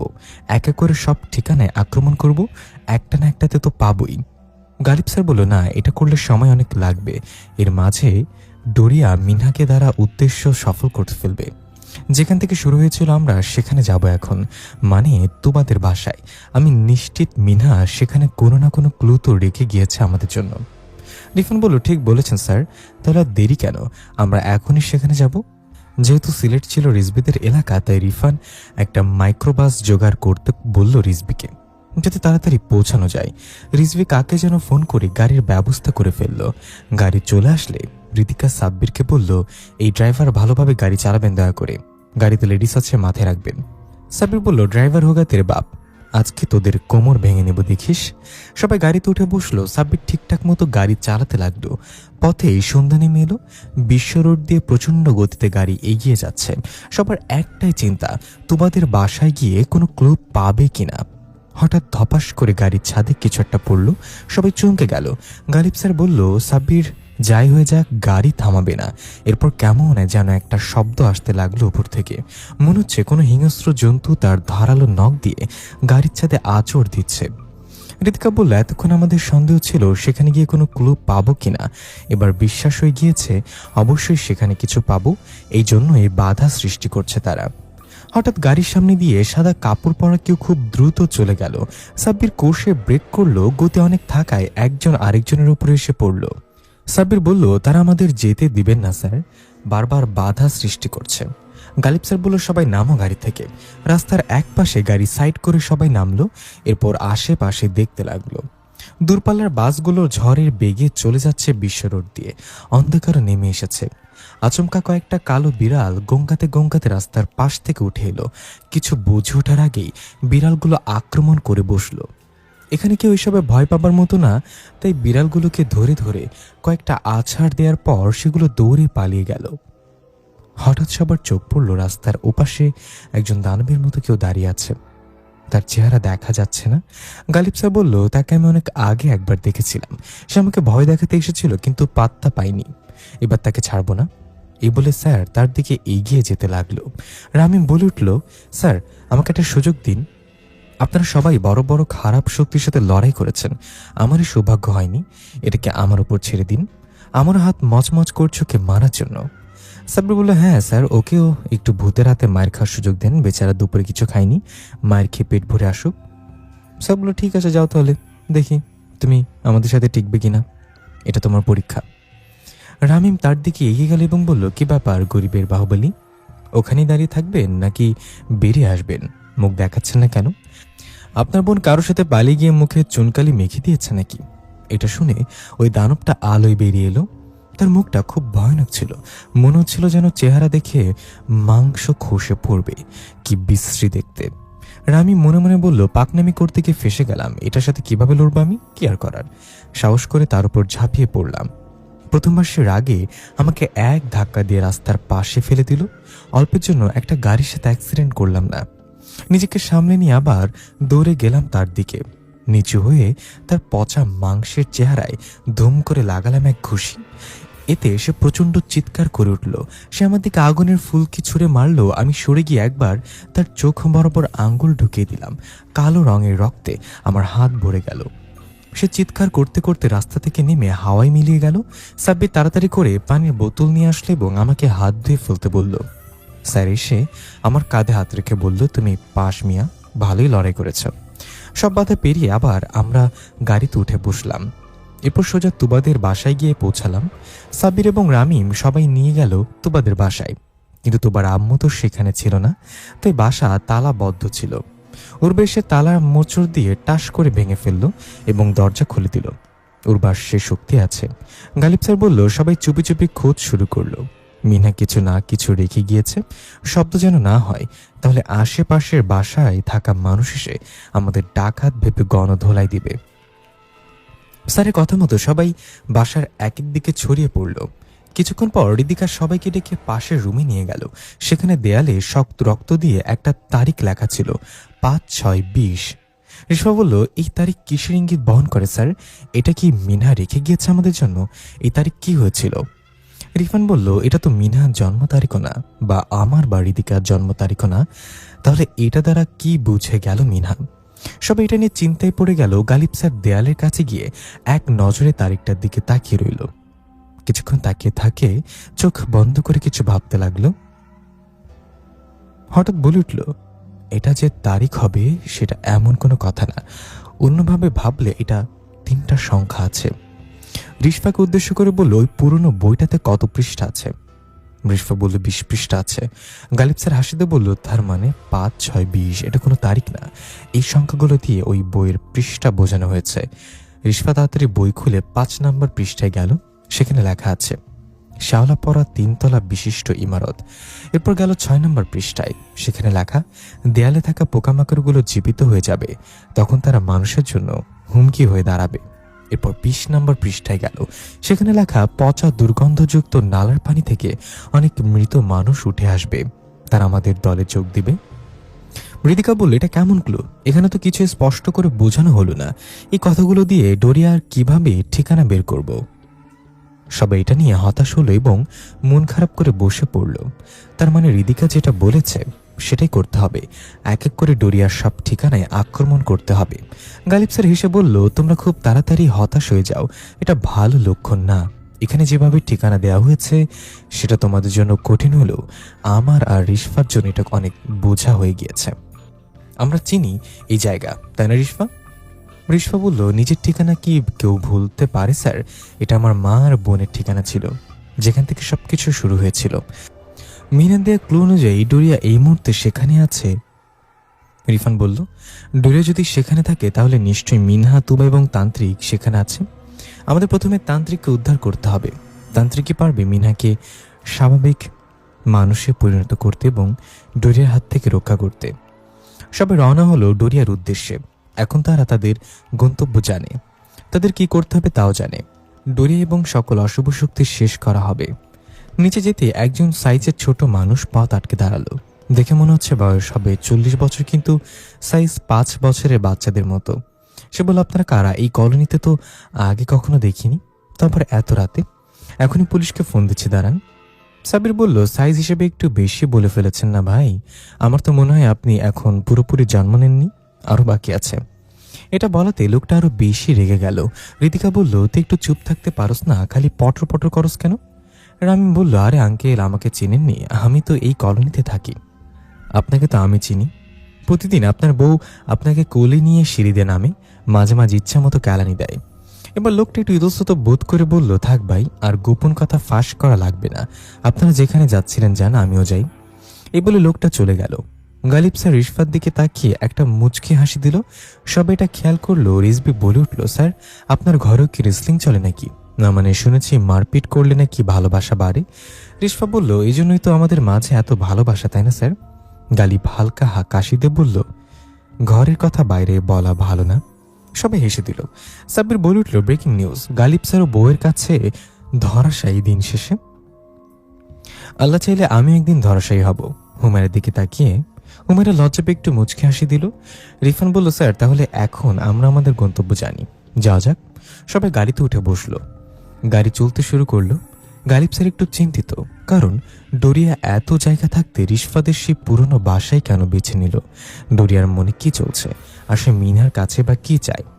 উর্বা বলল, ঋতিকা আপু, মিনহার সম্পর্কে এখন সবাইকে জানানো ভালো হবে। মিনহা কেন এত স্পেশাল সেটা সবাই জানতে চায়। ঋতিকা সবার কৌতূহল ভাঙার জন্য বলা শুরু করলো, রিফান আমাদের মতো বেঁচে থাকা কোনো সাধারণ মানুষ না। রিফানের শরীর অন্য কারোর, তবে আত্মা তার নিজের। সেদিন তান্ত্রিক রিফানকে ফিরিয়ে দিয়েছিল মৃত মিনহাদের বা শরীরে। এটা সম্পূর্ণ প্রকৃত বিরুদ্ধ কাজ, কিন্তু এছাড়া কোনো উপায় ছিল না। কিন্তু আমরা জানতাম প্রকৃতি কোনো একদিন এর প্রতিশোধ নিবে। সবকিছু ঠিকঠাক চলছিল। মা বাবাকে রাজি করিয়ে আমরা বিয়ে করে নিলাম, তবে রিফানের আসল পরিচয়টা লুকিয়ে রাখলাম। এটা জানাজানি হলে আমার মা বাবা কখনোই মেনে নিত না। তাদেরকে বলেছি রিফান ইতিম। বিয়ের পর আমরা খুব সুখেই দিন পার করছিলাম। তবে সবকিছু বদলে যায় আমাদের মেয়ে মিনহা জন্ম নেওয়ার পর। সে অস্বাভাবিকভাবে মাত্র 5 মাসে দুনিয়ার মুখ দেখে একটা পরিপূর্ণ বাচ্চা হয়ে। ডাক্তার সহ সবাই শক ছিল এটাতে। জন্ম থেকে নীল চোখা ছিল মিনহা, আর ঠোঁটগুলো রক্তের মতো লাল। তবু আমরা এটা স্বাভাবিকভাবেই নিয়েছিলাম, যেহেতু রিফান আত্মা থেকে আবার জীবিত মানুষ হয়েছে, তাই এমন অদ্ভুত কিছু হতেই পারে। তবে মিনহার বয়স যখন 5 দিন, সেদিন আমরা ঘুমিয়েছিলাম। হঠাৎ ফিস ফিস আওয়াজে আমার ঘুম ভেঙে গেল। কয়েকজন লোক ফুসুর ফাসুর করে কথা বলছে, তবে তাদেরকে দেখতে পাচ্ছি না। আমি রিফানকে উঠালাম, ডাক দিলাম। রিফানও খেয়াল করলো ব্যাপারটা। হঠাৎ আমাদের দোলনার দিকে তাকিয়ে হতবাক, মিনহা সেখানে ছিল না। তাড়াতাড়ি উঠে ঘরের লাইট জ্বালিয়ে আশেপাশে ভালো মতো দেখলাম, মিনহা কোথাও ছিল না। আমি কান্না করে দিলাম। রিফান দৌড়ে বাইরে গেল। একটু পর রিফানের ডাকে বাইরে থেকে, ঋতিকা, তাড়াতাড়ি আসো। আমি দৌড়ে বাইরে গেলাম। দেখি রিফান আমার বাসার সামনে থাকা ফুল বাগানে দাঁড়িয়ে। আমি বললাম, কি হয়েছে, মিনহা কোথায় রিফান? রিফান হাতের ইশারায় দেখালো ফুল বাগানের একদম শেষ মাথায় 2টা কালো ছায়ামূর্তি মিনহাকে কোলে নিয়ে ফিসফিস করে কি যেন কথা বলছে একে অপরের সাথে। রিফান ডাক দিল, এই কারা আপনারা? ডাক শুনে তারা দুজনে এদিকে ফিরে তাকালো। তারপর তাড়াহুড়ো করে মিনহাকে মাটিতে শুয়ে রেখে হাওয়ায় মিলে গেল। সেদিনের পর থেকে প্রায় রাতের বেলা মিনহা গায়েব হয়ে যেত। যখন তাকে খুঁজে পেতাম তখন তার সাথে ওই ছায়ামূর্তি দুটোই থাকতো। তারা মিনহার কোনো ক্ষতি করতো না, শুধু কথা বলতো মিনহাকে কোলে নিয়ে। তবে প্রায় এটা হওয়াতে আমরা মিনহাকে নিয়ে একটু ভয় পেতে লাগলাম। সবচেয়ে আশ্চর্যের বিষয় হচ্ছে, মিনহা আর 5টা বাচ্চার চেয়ে দ্বিগুণ গতিতে বেড়ে উঠতে লাগলো। মিনহার বয়স মাত্র 1 বছর, তবে তাকে দেখে সবাই বলতো 4 বছরের বাচ্চা। স্পষ্ট করে কথা বলতে পারা, না শেখাতেও সবকিছু শিখে যাওয়া, ভবিষ্যতে কিছু হলে সেটা আগেই বলে ফেলা। আর অনেক অদ্ভুত বিষয় লক্ষ্য করলাম মিনহার মাঝে। আমরা হয়রান হয়ে যাচ্ছিলাম দুজন। এগুলো কোনো ভালো লক্ষণ ছিল না। একদিন রাতে আমি স্বপ্ন দেখলাম তান্ত্রিক আমাকে বলছে, সময় ফুরিয়ে যাওয়ার আগেই মিনহাকে নিয়ে আমার কাছে আয়, বিপদ খুব নিকটে। স্বপ্নের কথা রিফানকে জানালে সে বলল, যেহেতু তান্ত্রিক আমাকে মৃত থেকে জীবিত করেছে, তাই মিনহার সমাধান নিশ্চয়ই তান্ত্রিকের কাছে আছে। আমাদের দেরি না করে তান্ত্রিককে খোঁজা দরকার। সেই থেকে আমরা তান্ত্রিকের খোঁজে, কিন্তু হঠাৎ করেই মিনহা গায়েব হয়ে যায়। আমরা ভেবেছিলাম এবারও হয়তো আগের মতোই সে ছায়ামূর্তিগুলো নিয়ে গিয়েছে, তাই তেমন চিন্তা হলো না। কিন্তু এবার আর মিনহাকে খুঁজে পেলাম না। তবে খোঁজ পেলাম তান্ত্রিক সিলেটে আছে প্রধান নামক জিনের কারাগারে। এই পর্যন্ত বলে ঋতিকা থামলো। রিফান বলল, ডোরিয়ার উদ্দেশ্য অজানা এখন পর্যন্ত। আমরা জানি না ডোরিয়ার পরিকল্পনা কি মিনহাকে নিয়ে। ডোরিয়াকে খুঁজে পেলেই সব প্রশ্নের উত্তর খুঁজে পাওয়া যাবে। গালিব স্যার রিফানের কাঁধে হাত দিয়ে বলল, বড় কোনো কুরবানি দেওয়ার জন্য প্রস্তুত হও, নিজের মনকে শক্ত করো, ঋতিকাকেও সামলাতে হবে, তে প্রস্তুত হয়ে নাও। স্যারের কথা এখানের কেউ বুঝতে পারল না, শুধুমাত্র উর্বা ছাড়া। উর্বা জানে স্যার কি বলতে চাইছে, কারণ উর্বা একজন জিন। ঋতিকা বলল, কিসের কোরবানির কথা বলছেন স্যার? গালিব স্যার বলল, সময় হলে সব পরিষ্কার হয়ে যাবে, ডোরিয়াকে আগে খুঁজে পাই, তারপর জানতে পারবে। কথা বলতে বলতে গাড়ি পৌঁছে গেল সেই হিন্দু পাড়ায়। গালিব স্যারের চোখ আগের সব ঘটনা ভেসে উঠতে লাগলো। এখান থেকে তার জীবনটা সম্পূর্ণ অন্য একটা জগতে মোড় নিয়েছে। সে রিশফার চেহারাটা চোখের সামনে ভাসছে। ওকে যদি ফিরিয়ে আনা যেত কোনোভাবে, তাহলে অবশ্যই ফিরিয়ে নিয়ে আসতাম। হঠাৎ ধুম করে আওয়াজ হলো আর গাড়ি এলোমেলোভাবে গিয়ে গাছের সাথে ধাক্কা খেলো। সাব্বির বলল, শুরু হয়ে গিয়েছে ক্যাবলা বাবার কেরামতি। আমরা আমাদের গন্তব্যের খুব কাছাকাছি। সবাই গাড়ি থেকে নামলো। রাত তখন প্রায় 2:30। চারটা রক্তবর্ণ ধারণ করেছে। হালকা আলোতে আশেপাশের ঘরবাড়িগুলো দেখা যাচ্ছিল। গালিব স্যার হাতের ইশারায় দূরে দেখিয়ে বলল, ওই যে গ্রামের শেষ মাথা আমাদের গন্তব্য। সেখান থেকে আমি শুরু করেছিলাম আজকে, আবার সেখানেই ফিরে আসলাম। সবাই তাকিয়ে দেখলো গ্রামের শেষ মাথায় একটা 3 তলা বিশিষ্ট বিল্ডিং। দেখেই মনে হচ্ছে হলিউড মুভির কোনো ভূতুরে বাড়ি। সবাই সেদিকে এগিয়ে গেল। হঠাৎ পাশের মন্দিরে ঘন্টা বেজে উঠল। সবাই চমকে গেল। রিজবি ভয় পেয়ে বুকে থুতু দিল। উর্বা বলল, এসব খাচরামি কাজ কে শিখেছে তোমাকে? থুতু দিলে কি ভয় কেটে যায়? সাবির বলল, থুতু দিলে ভয় কাটে কিনা জানি না, তবে পেতনি রেগে যায়। রিজবি পেতনিকে রাগানোর জন্য হলেও প্রতিদিন নিয়ম করে 3 বেলা বুকে থুতু দিবে। হুমায়রা বলল, সাবধান মিস্টার সাব্বির, সে আমার ভাবি হয়, সম্মানের সাথে কথা বলেন। সাব্বির বলল, এখানে তো মানুষ থাকতে এখন কথা বলার জন্য সম্মানকে কোথায় পাবো আমি? আমাদের মাঝে সম্মান নামে কেউ নেই তো। ঋতিকা বলল, হুমায়রার সাথে কথায় পারবে না, ওর মুখ বন্ধ করার উপায় হলো ওকে পানিতে চুপ দিয়ে ধরে রাখতে হবে। রিশফা বলল, সবাই চুপ, আমরা বিল্ডিংয়ের খুব কাছাকাছি। ছাদের দিকে চোখ যেতেই সবাই দেখলো কালো কাপড় পরা এক মহিলা ছাদের রেলিংয়ের উপর দাঁড়িয়ে আছে। তার কাপড়ের আঁচলটা নিচে পর্যন্ত এসে ঝুলছিল। হঠাৎ সে নিচে তাকিয়ে ভয়ঙ্কর একটা হাসি দিয়ে নিচে ঝাঁপ দিল। সবাই দৌড়ে গেল সেখানে, কিন্তু দেখলো নিচে কেউ নেই, অথচ সে চোখের সামনে ঝাঁপ দিল। গালিব স্যার বলল, সবাই প্রস্তুত হয়ে নাও, ডোরিয়া যে কোনো সময় আক্রমণ করতে পারে। বলতে বলতেই বিল্ডিংয়ের ভেতর থেকে ভারী কণ্ঠে কেউ বলল, তোদের জন্যই তো অপেক্ষা করছিলাম, চলে আয় ভেতরে। আবার কণ্ঠ চেঞ্জ হয়ে তোবার কণ্ঠে বলে উঠল, রামিম প্লিজ আমাকে এখান থেকে বাঁচাও, ওরা আমাকে খেয়ে ফেলবে, বাঁচাও আমাকে। এরপর আবার কণ্ঠ চেঞ্জ হয়ে মিনার গলায় বলল, আমু তুমি এসেছো, আমাকে নিয়ে যাও এখান থেকে। আব্বু তোমাকে ছাড়া একটু ভালো লাগছে না, আমাকে নিয়ে যাও। মিনা আমি আসছি বলে রিদিকা ভেতরে দৌড়ে যেতে চাইলে রিফান তাকে আটকে বলল, এটা কোনো ফাঁদ হতে পারে, আগে যাচাই করে ভেতরে যেতে হবে আমাদের।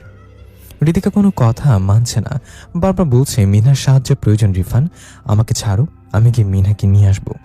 রিফান অনেক বুঝে রিদিকাকে থামিয়ে শান্ত করলো। গালিব স্যার কিছু বলতে যাবে এমন সময় রিশফা এক দৌড়ে বিল্ডিংয়ের ভেতরে চলে গেল।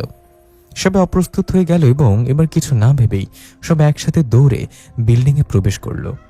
গালিব স্যার পাগলের মতো রিশফাকে ডাকতে লাগলো পেছন থেকে, কিন্তু রিশফা একবারের জন্য পেছনে না তাকিয়ে সিঁড়ি বেয়ে দ্রুত উপরে উঠে যেতে লাগলো। মনে হচ্ছে রিশফাকে কেউ বশ করে নিয়েছে, সে নিজের নিয়ন্ত্রণে নেই। সবাই যখন রিশফার পেছনে সিঁড়ি বেয়ে উঠছিল তখন আশপাশ থেকে অদ্ভুত এক হাসির আওয়াজ আসতে লাগলো। হাসিটা খুব অদ্ভুত শোনাচ্ছে, না মেয়ে কণ্ঠ না পুরুষ কণ্ঠ, কেমন এক মায়াবী হাসি। সবাই আমাদেরকে টানছে ওই হাসির শব্দের দিকে। হঠাৎ রিশফা থেমে গেল সিঁড়ির ওপরে, আমরাও থমকে দাঁড়ালাম। গালিব স্যার ধীরে ধীরে এগিয়ে গেল। রিশফা কি হয়েছে? ওরবা বলল, স্যার সাবধানে, এটা রিশফা নাও হতে পারে, ডোরিয়া আমাদের জন্য পদে পদে ফাঁদ পেতে রাখবে এখানে। রিশফাপুকে দিয়ে শুরু। গালিব স্যার উর্বার কথা শুনে হালকা হাসি দিয়ে গিয়ে রিশফার কাঁধে হাত রাখতেই প্রচণ্ড এক ঝটকায় স্যার নিচে পড়ে গেল। মনে হলো যেন স্যার বৈদ্যুতিক ঝটকা খেয়েছে। স্যারের শরীর কাঁপতে লাগলো। রিফান গিয়ে স্যারকে ধরে উঠে বলল, স্যার আপনি ঠিক আছেন তো? রিশফাপুর ওপর নিশ্চয়ই অশুভ কিছু ভর করেছে স্যার, তাকে থামাতে হবে আমাদের। স্যার স্বাভাবিক হয়ে বলল, আরে তেমন কিছু না, আমি ঠিক আছি, এসব মারপিট ঘরে চলতেই থাকে আমাদের, তবে এবারে ব্যাপারটা একটু ভিন্ন, সত্যি রিশফা নিজের নিয়ন্ত্রণে নেই। হঠাৎ রিশফা ভয়ঙ্কর একটা হাসি দিয়ে বলল, আমার বোনকে আমি নিয়ে যাচ্ছি, পারলে রুখে দেখাও। এই বলে এক দৌড়ে সে বাসায় ঢুকে গেল যেখান থেকে সবকিছু শুরু হয়েছিল, মানে তার বোন রিশফাদের বাসায়। সবাই রিশফার পেছনে দৌড়ে গেল। গালিব স্যার বলল, বইটাতে লেখা ছিল দেয়ালে থাকা পোকামাকড়গুলো জীবিত হয়ে যাবে। এই সেই ঘর যার দেয়ালে পোকামাকড়ের ছবি অঙ্কন করা, তো সবাই আশেপাশে নজর রাখবে। এই বলে সবাই সেই বাসায় ঢুকে রিশফাকে খুঁজতে লাগলো। সবাই খেয়াল করলো সত্যি দেয়ালে আঁকা পোকামাকড়গুলো নড়াচড়া করছে। আশেপাশে কোথাও রিশফা নেই। গালিব স্যার হন্য হয়ে রিশফাকে ডাকতে লাগলো, কিন্তু তার কোনো সারা শব্দ নেই। রামিম এসে সাব্বিরকে বলল, ভাই আমাকে তোর লাগে লাগে রাখ, না জানি কোন সময় এই পোকাগুলো জীবিত হয়ে আমার কান দিয়ে ঢুকে নাক দিয়ে বের হয়। এমন পরিস্থিতিতে আমি জীবনেও পড়িনি। সাব্বির বলল, তোমার উপর ক্রাশ খাওয়ার সময় মনে ছিল না ভালোবাসার পথ কাটাযুক্ত হয়? আমি তো চাই পোকাগুলো জীবিত হয়ে তোর কান দিয়ে ঢুকে এমন জায়গাতে বের হোক যাতে ডাক্তারকে কম্বলের ভেতর ঢুকে তোর চিকিৎসা করতে হয়। আর আমি বলল, ভাই হয়ে এমন কথা বললি তুই? যা, তোকে আমি বদদোয়া দিলাম, তোর অনেক জোরে টয়লেট পাবে আর এমন সময় তোর পাজামার দড়িতে গিট্টু লেগে যাবে। হঠাৎ দেয়াল থেকে পোকামাকড়গুলো ধীরে ধীরে গায়েব হয়ে যেতে লাগলো। সেদিকে কেউ খেয়াল করলো না। প্রতিটা রুমে রিশফাকে খুঁজছে সবাই। রিফান বলল, সবাই একদম চুপ হও, একটাও শব্দ যাতে না হয়।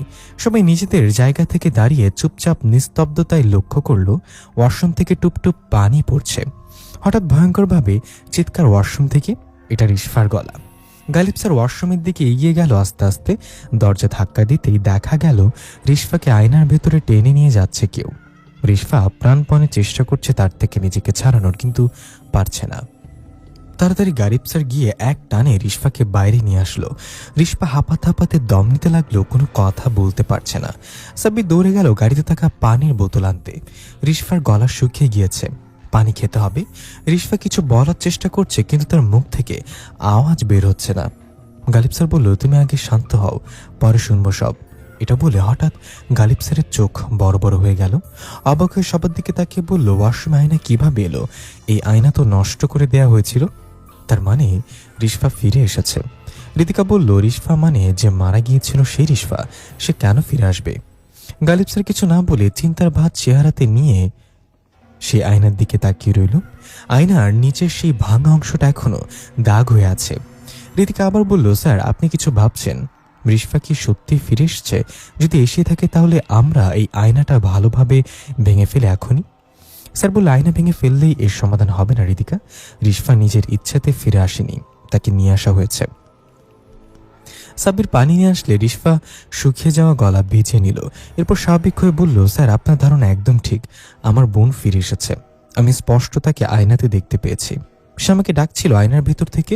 আমি মন্ত্রমুগ্ধের মতো তার দিকে হাত বাড়িয়ে দিতেই আয়নার ভিতর থেকে একটা লোমশ হাত বেরিয়ে এসে আমাকে টেনে নিয়ে যেতে চাচ্ছিল। সে আমাকে ডাকছিল আয়নার ভেতর থেকে। আমি মন্ত্রমুগ্ধের মতো তার দিকে হাত বাড়িয়ে আয়নার ভেতর থেকে একটা লোমশ হাত বেরিয়ে এসে আমাকে টেনে নিয়ে যেতে চাচ্ছিল। গালিব স্যার গিয়ে আয়নার সামনে দাঁড়িয়ে বলল, রিশফা তুমি কেন ফিরে এলে, আর তোমার বোনকে কেন আক্রমণ করলে? কিন্তু আয়না থেকে কারোর কোনো শব্দ এলো না। স্যার আবার ডাকলো রিশফাকে, এবারও নেই কেউ। ওয়াশরুম থেকে বেরিয়ে আসতে যাবে এমন সময় দুইটা মেয়ের প্রতিবিম্ব আয়নায় ভেসে উঠল। একটা তো রিশফা, আরেকটাকে ওয়াশরুমের বাইরে থাকা কেউ এখনো দেখেনি প্রতিবিম্ব দুটো, কারণ বাইরে থেকে দেখা যাচ্ছিল না। স্যার রিশফাকে দেখে খুশি হবে নাকি রাগ করবে বুঝে উঠতে পারছে না। স্যার বলল, রিশফা তোমাকে দেখে ভালো লাগছে, কিন্তু এখানে আশা করিনি তোমাকে আবার দেখতে পারবো। কেন ফিরে আসলে? কার হুকুমে ফিরে আসলে? রিশফা শুকনো একটা হাসিতে বলল, স্যার আমি ফিরে আসতে চাইনি, আমাকে বাধ্য করা হয়েছে। আমি ভাবিনি আপনার সাথে আবার দেখা হয়ে যাবে। অপঘাতে মৃত্যু হওয়া সব আত্মাকে ডরিয়া একত্রিত করে ফিরে আনছে। তার বড় কোনো পরিকল্পনা আছে, তবে সেটা গোপন, কেউ জানে না তার মাথায় কি চলছে। আমি নিজের বশে নেই স্যার, সে আমাকে যেভাবে চালাবে আমি সহ প্রতিটা আত্মা সেভাবে চলবে। তাই আমি আপনাদের কোনো ক্ষতি করে ফেললে আমাকে ক্ষমা করে দিবেন, আর আমার বোনকেও বলবেন আমাকে যেন ভুল না বোঝে। আমি ইচ্ছে করে তাকে আঘাত করিনি। স্যার বলে, আচ্ছা তাহলে এই ব্যাপার, ডোরিয়া অপঘাতে মারা যাওয়া আত্মা এক করেছে, তাহলে তার পরিকল্পনা অনেক বড়। চিন্তা করো না, আমরা তাকে সফল হতে দেব না, আর তোমাকে সহ বাকি সব আত্মাকে ফেরত পাঠাবো আমরা। দুনিয়ার এই নোংরা খেলায় জড়াতে দেব না তোমাদের, কিন্তু তোমার সাথে এই মেয়েটাকে। মেয়েটা বলল, স্যার আমি একজন অপঘাতে মারা পড়া আত্মা, আমি আমার ভাইয়ের সাথে কথা বলতে চাই। রিফান মেয়েটার কণ্ঠ শুনে চমকে গেল, এটা তো ঋতুর কণ্ঠ। তাড়াতাড়ি করে ওয়াশরুমে ঢুকলো। আয়নায় তাকিয়ে দেখলো ঋতু ফ্যাকাশে মুখখানা নিয়ে অদ্ভুত এক চাহনিতে তাকিয়ে আছে। রিফান বলল, ঋতু তোকেও নিয়ে এসছে ডোরিয়া, তুই এখন তার বসে। কিতাবে কি হচ্ছে কিছুই বুঝতে পারছি না। ঋতু বলল, ভাইয়া আমার দ্বারা কোনো আঘাত পেলে আমাকে দোষ দিস না। আমিও রিশফার মতো নিজের বশে নেই। আমার ভাতিজি মিনাকে কেন্দ্র করে ডোরিয়া অনেক ভয়ানক এক খেলায় মেতে উঠেছে। তবে একটা গুরুত্বপূর্ণ কথা জেনে রাখো সবাই, এসব কিছুর পেছনে ডোরিয়া না বরং অন্য কেউ আছে। সে ডোরিয়াকে দিয়ে তার কাজ করিয়ে নিচ্ছে।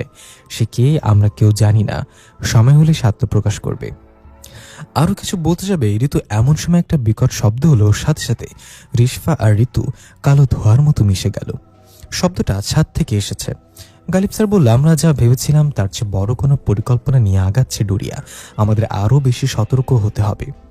উর্বা বলল, ছাদে কেউ আছে, আমাদেরকে সিগন্যাল দিচ্ছে ছাদে যাওয়ার জন্য। সবাই ছাদের দিকে যেতে লাগলে সেই গায়েব হয়ে যাওয়া পোকামাকড়গুলো দল বেঁধে ভনভন করে শব্দ করে আক্রমণ করে বসলো। সবাই ছড়িয়ে ছিটিয়ে গেল চারিদিকে। উর্বা চিৎকার করে বলল, সবাই কান চেপে ফ্লোরে বসে যাও। উর্বার কথা মতো সবাই কান চেপে বসে পড়ল। এবার উর্বা এক ভয়ানক চিৎকার দিল।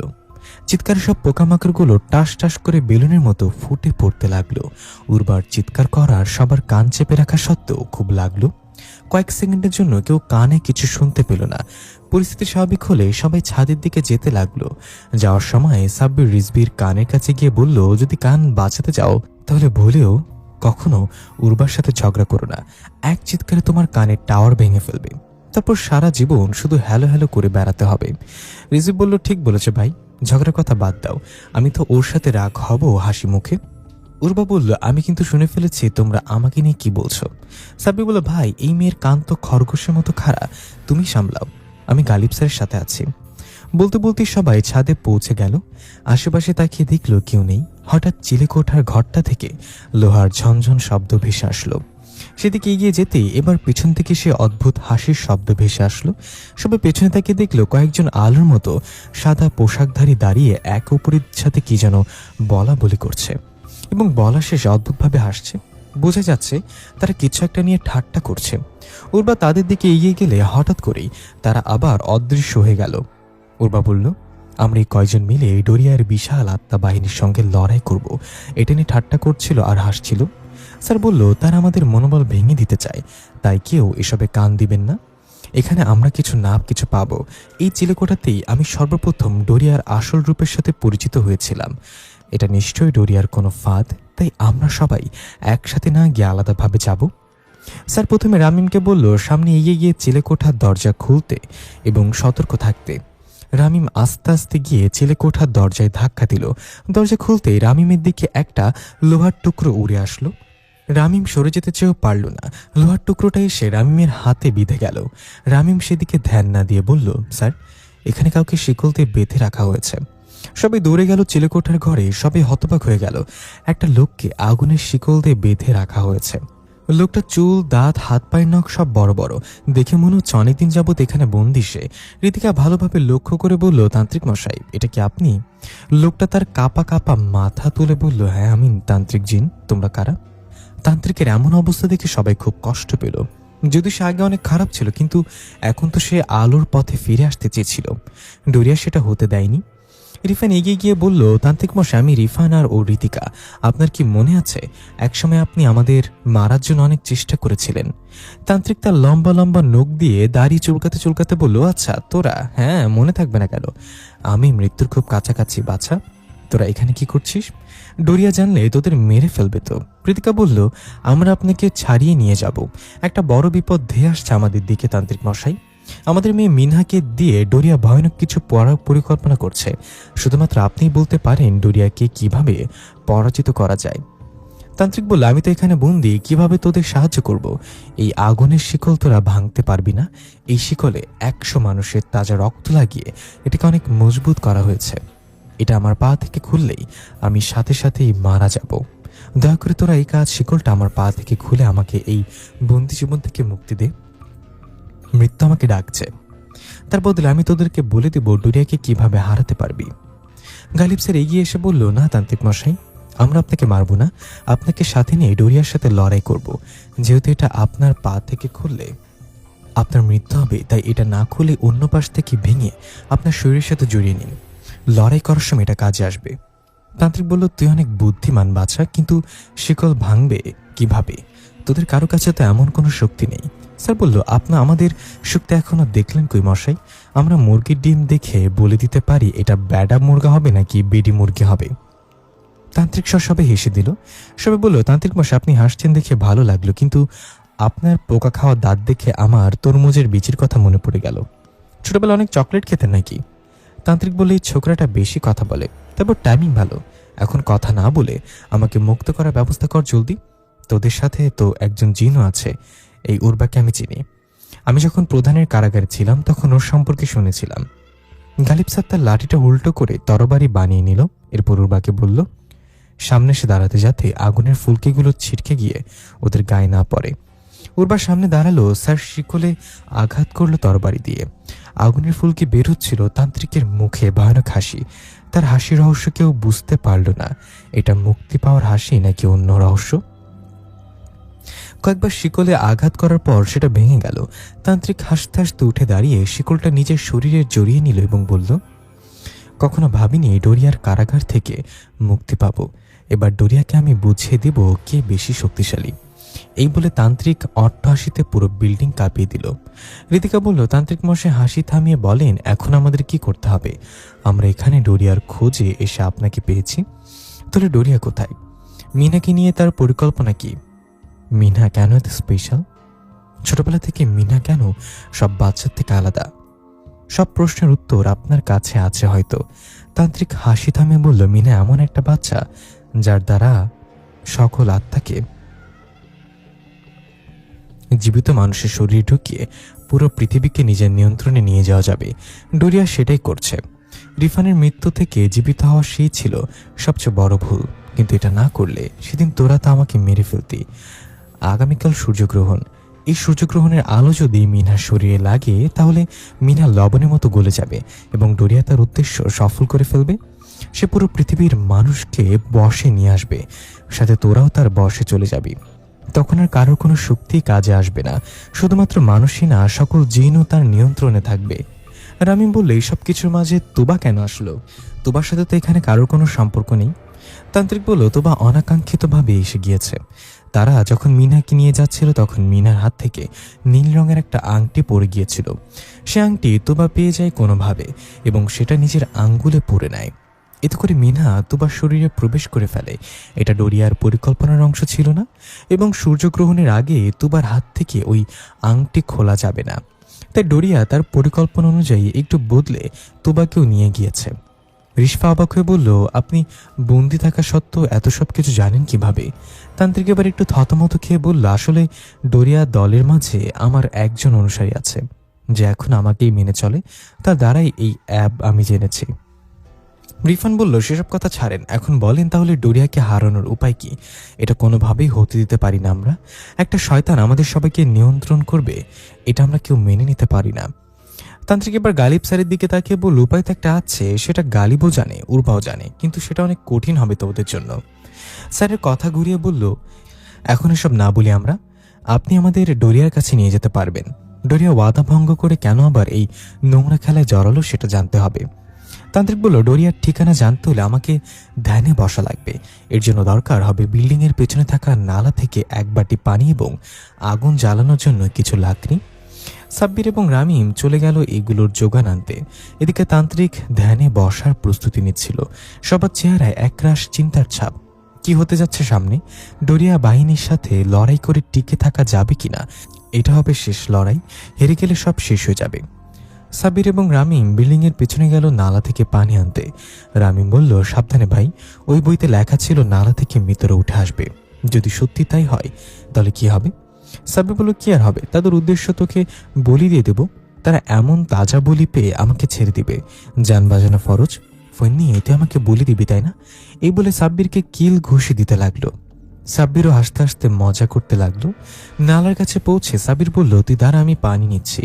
হঠাৎ তাদের চোখে পড়ল নালার ওপারে সাদা পোশাক পরা মানুষের আকৃতির কিছু ওপরে।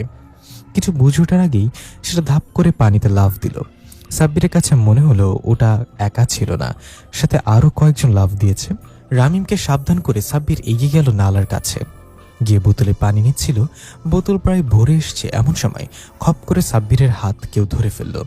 সাব্বির দেখল কালো এক লোমশ হাত পানি থেকে বের হয়ে তার কাছে হাত ধরে ফেলেছে এবং নিচের দিকে টেনে নিয়ে যাচ্ছে।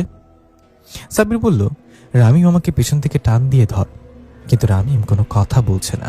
সাব্বির পেছনে থেকে শকড, রামিম কোথায়? সেখানে রামিম নেই। জোরে ডাক দিল, রামিম কই গেলি ফোননি? কিন্তু রামিমের কোনো সারা শব্দ নেই।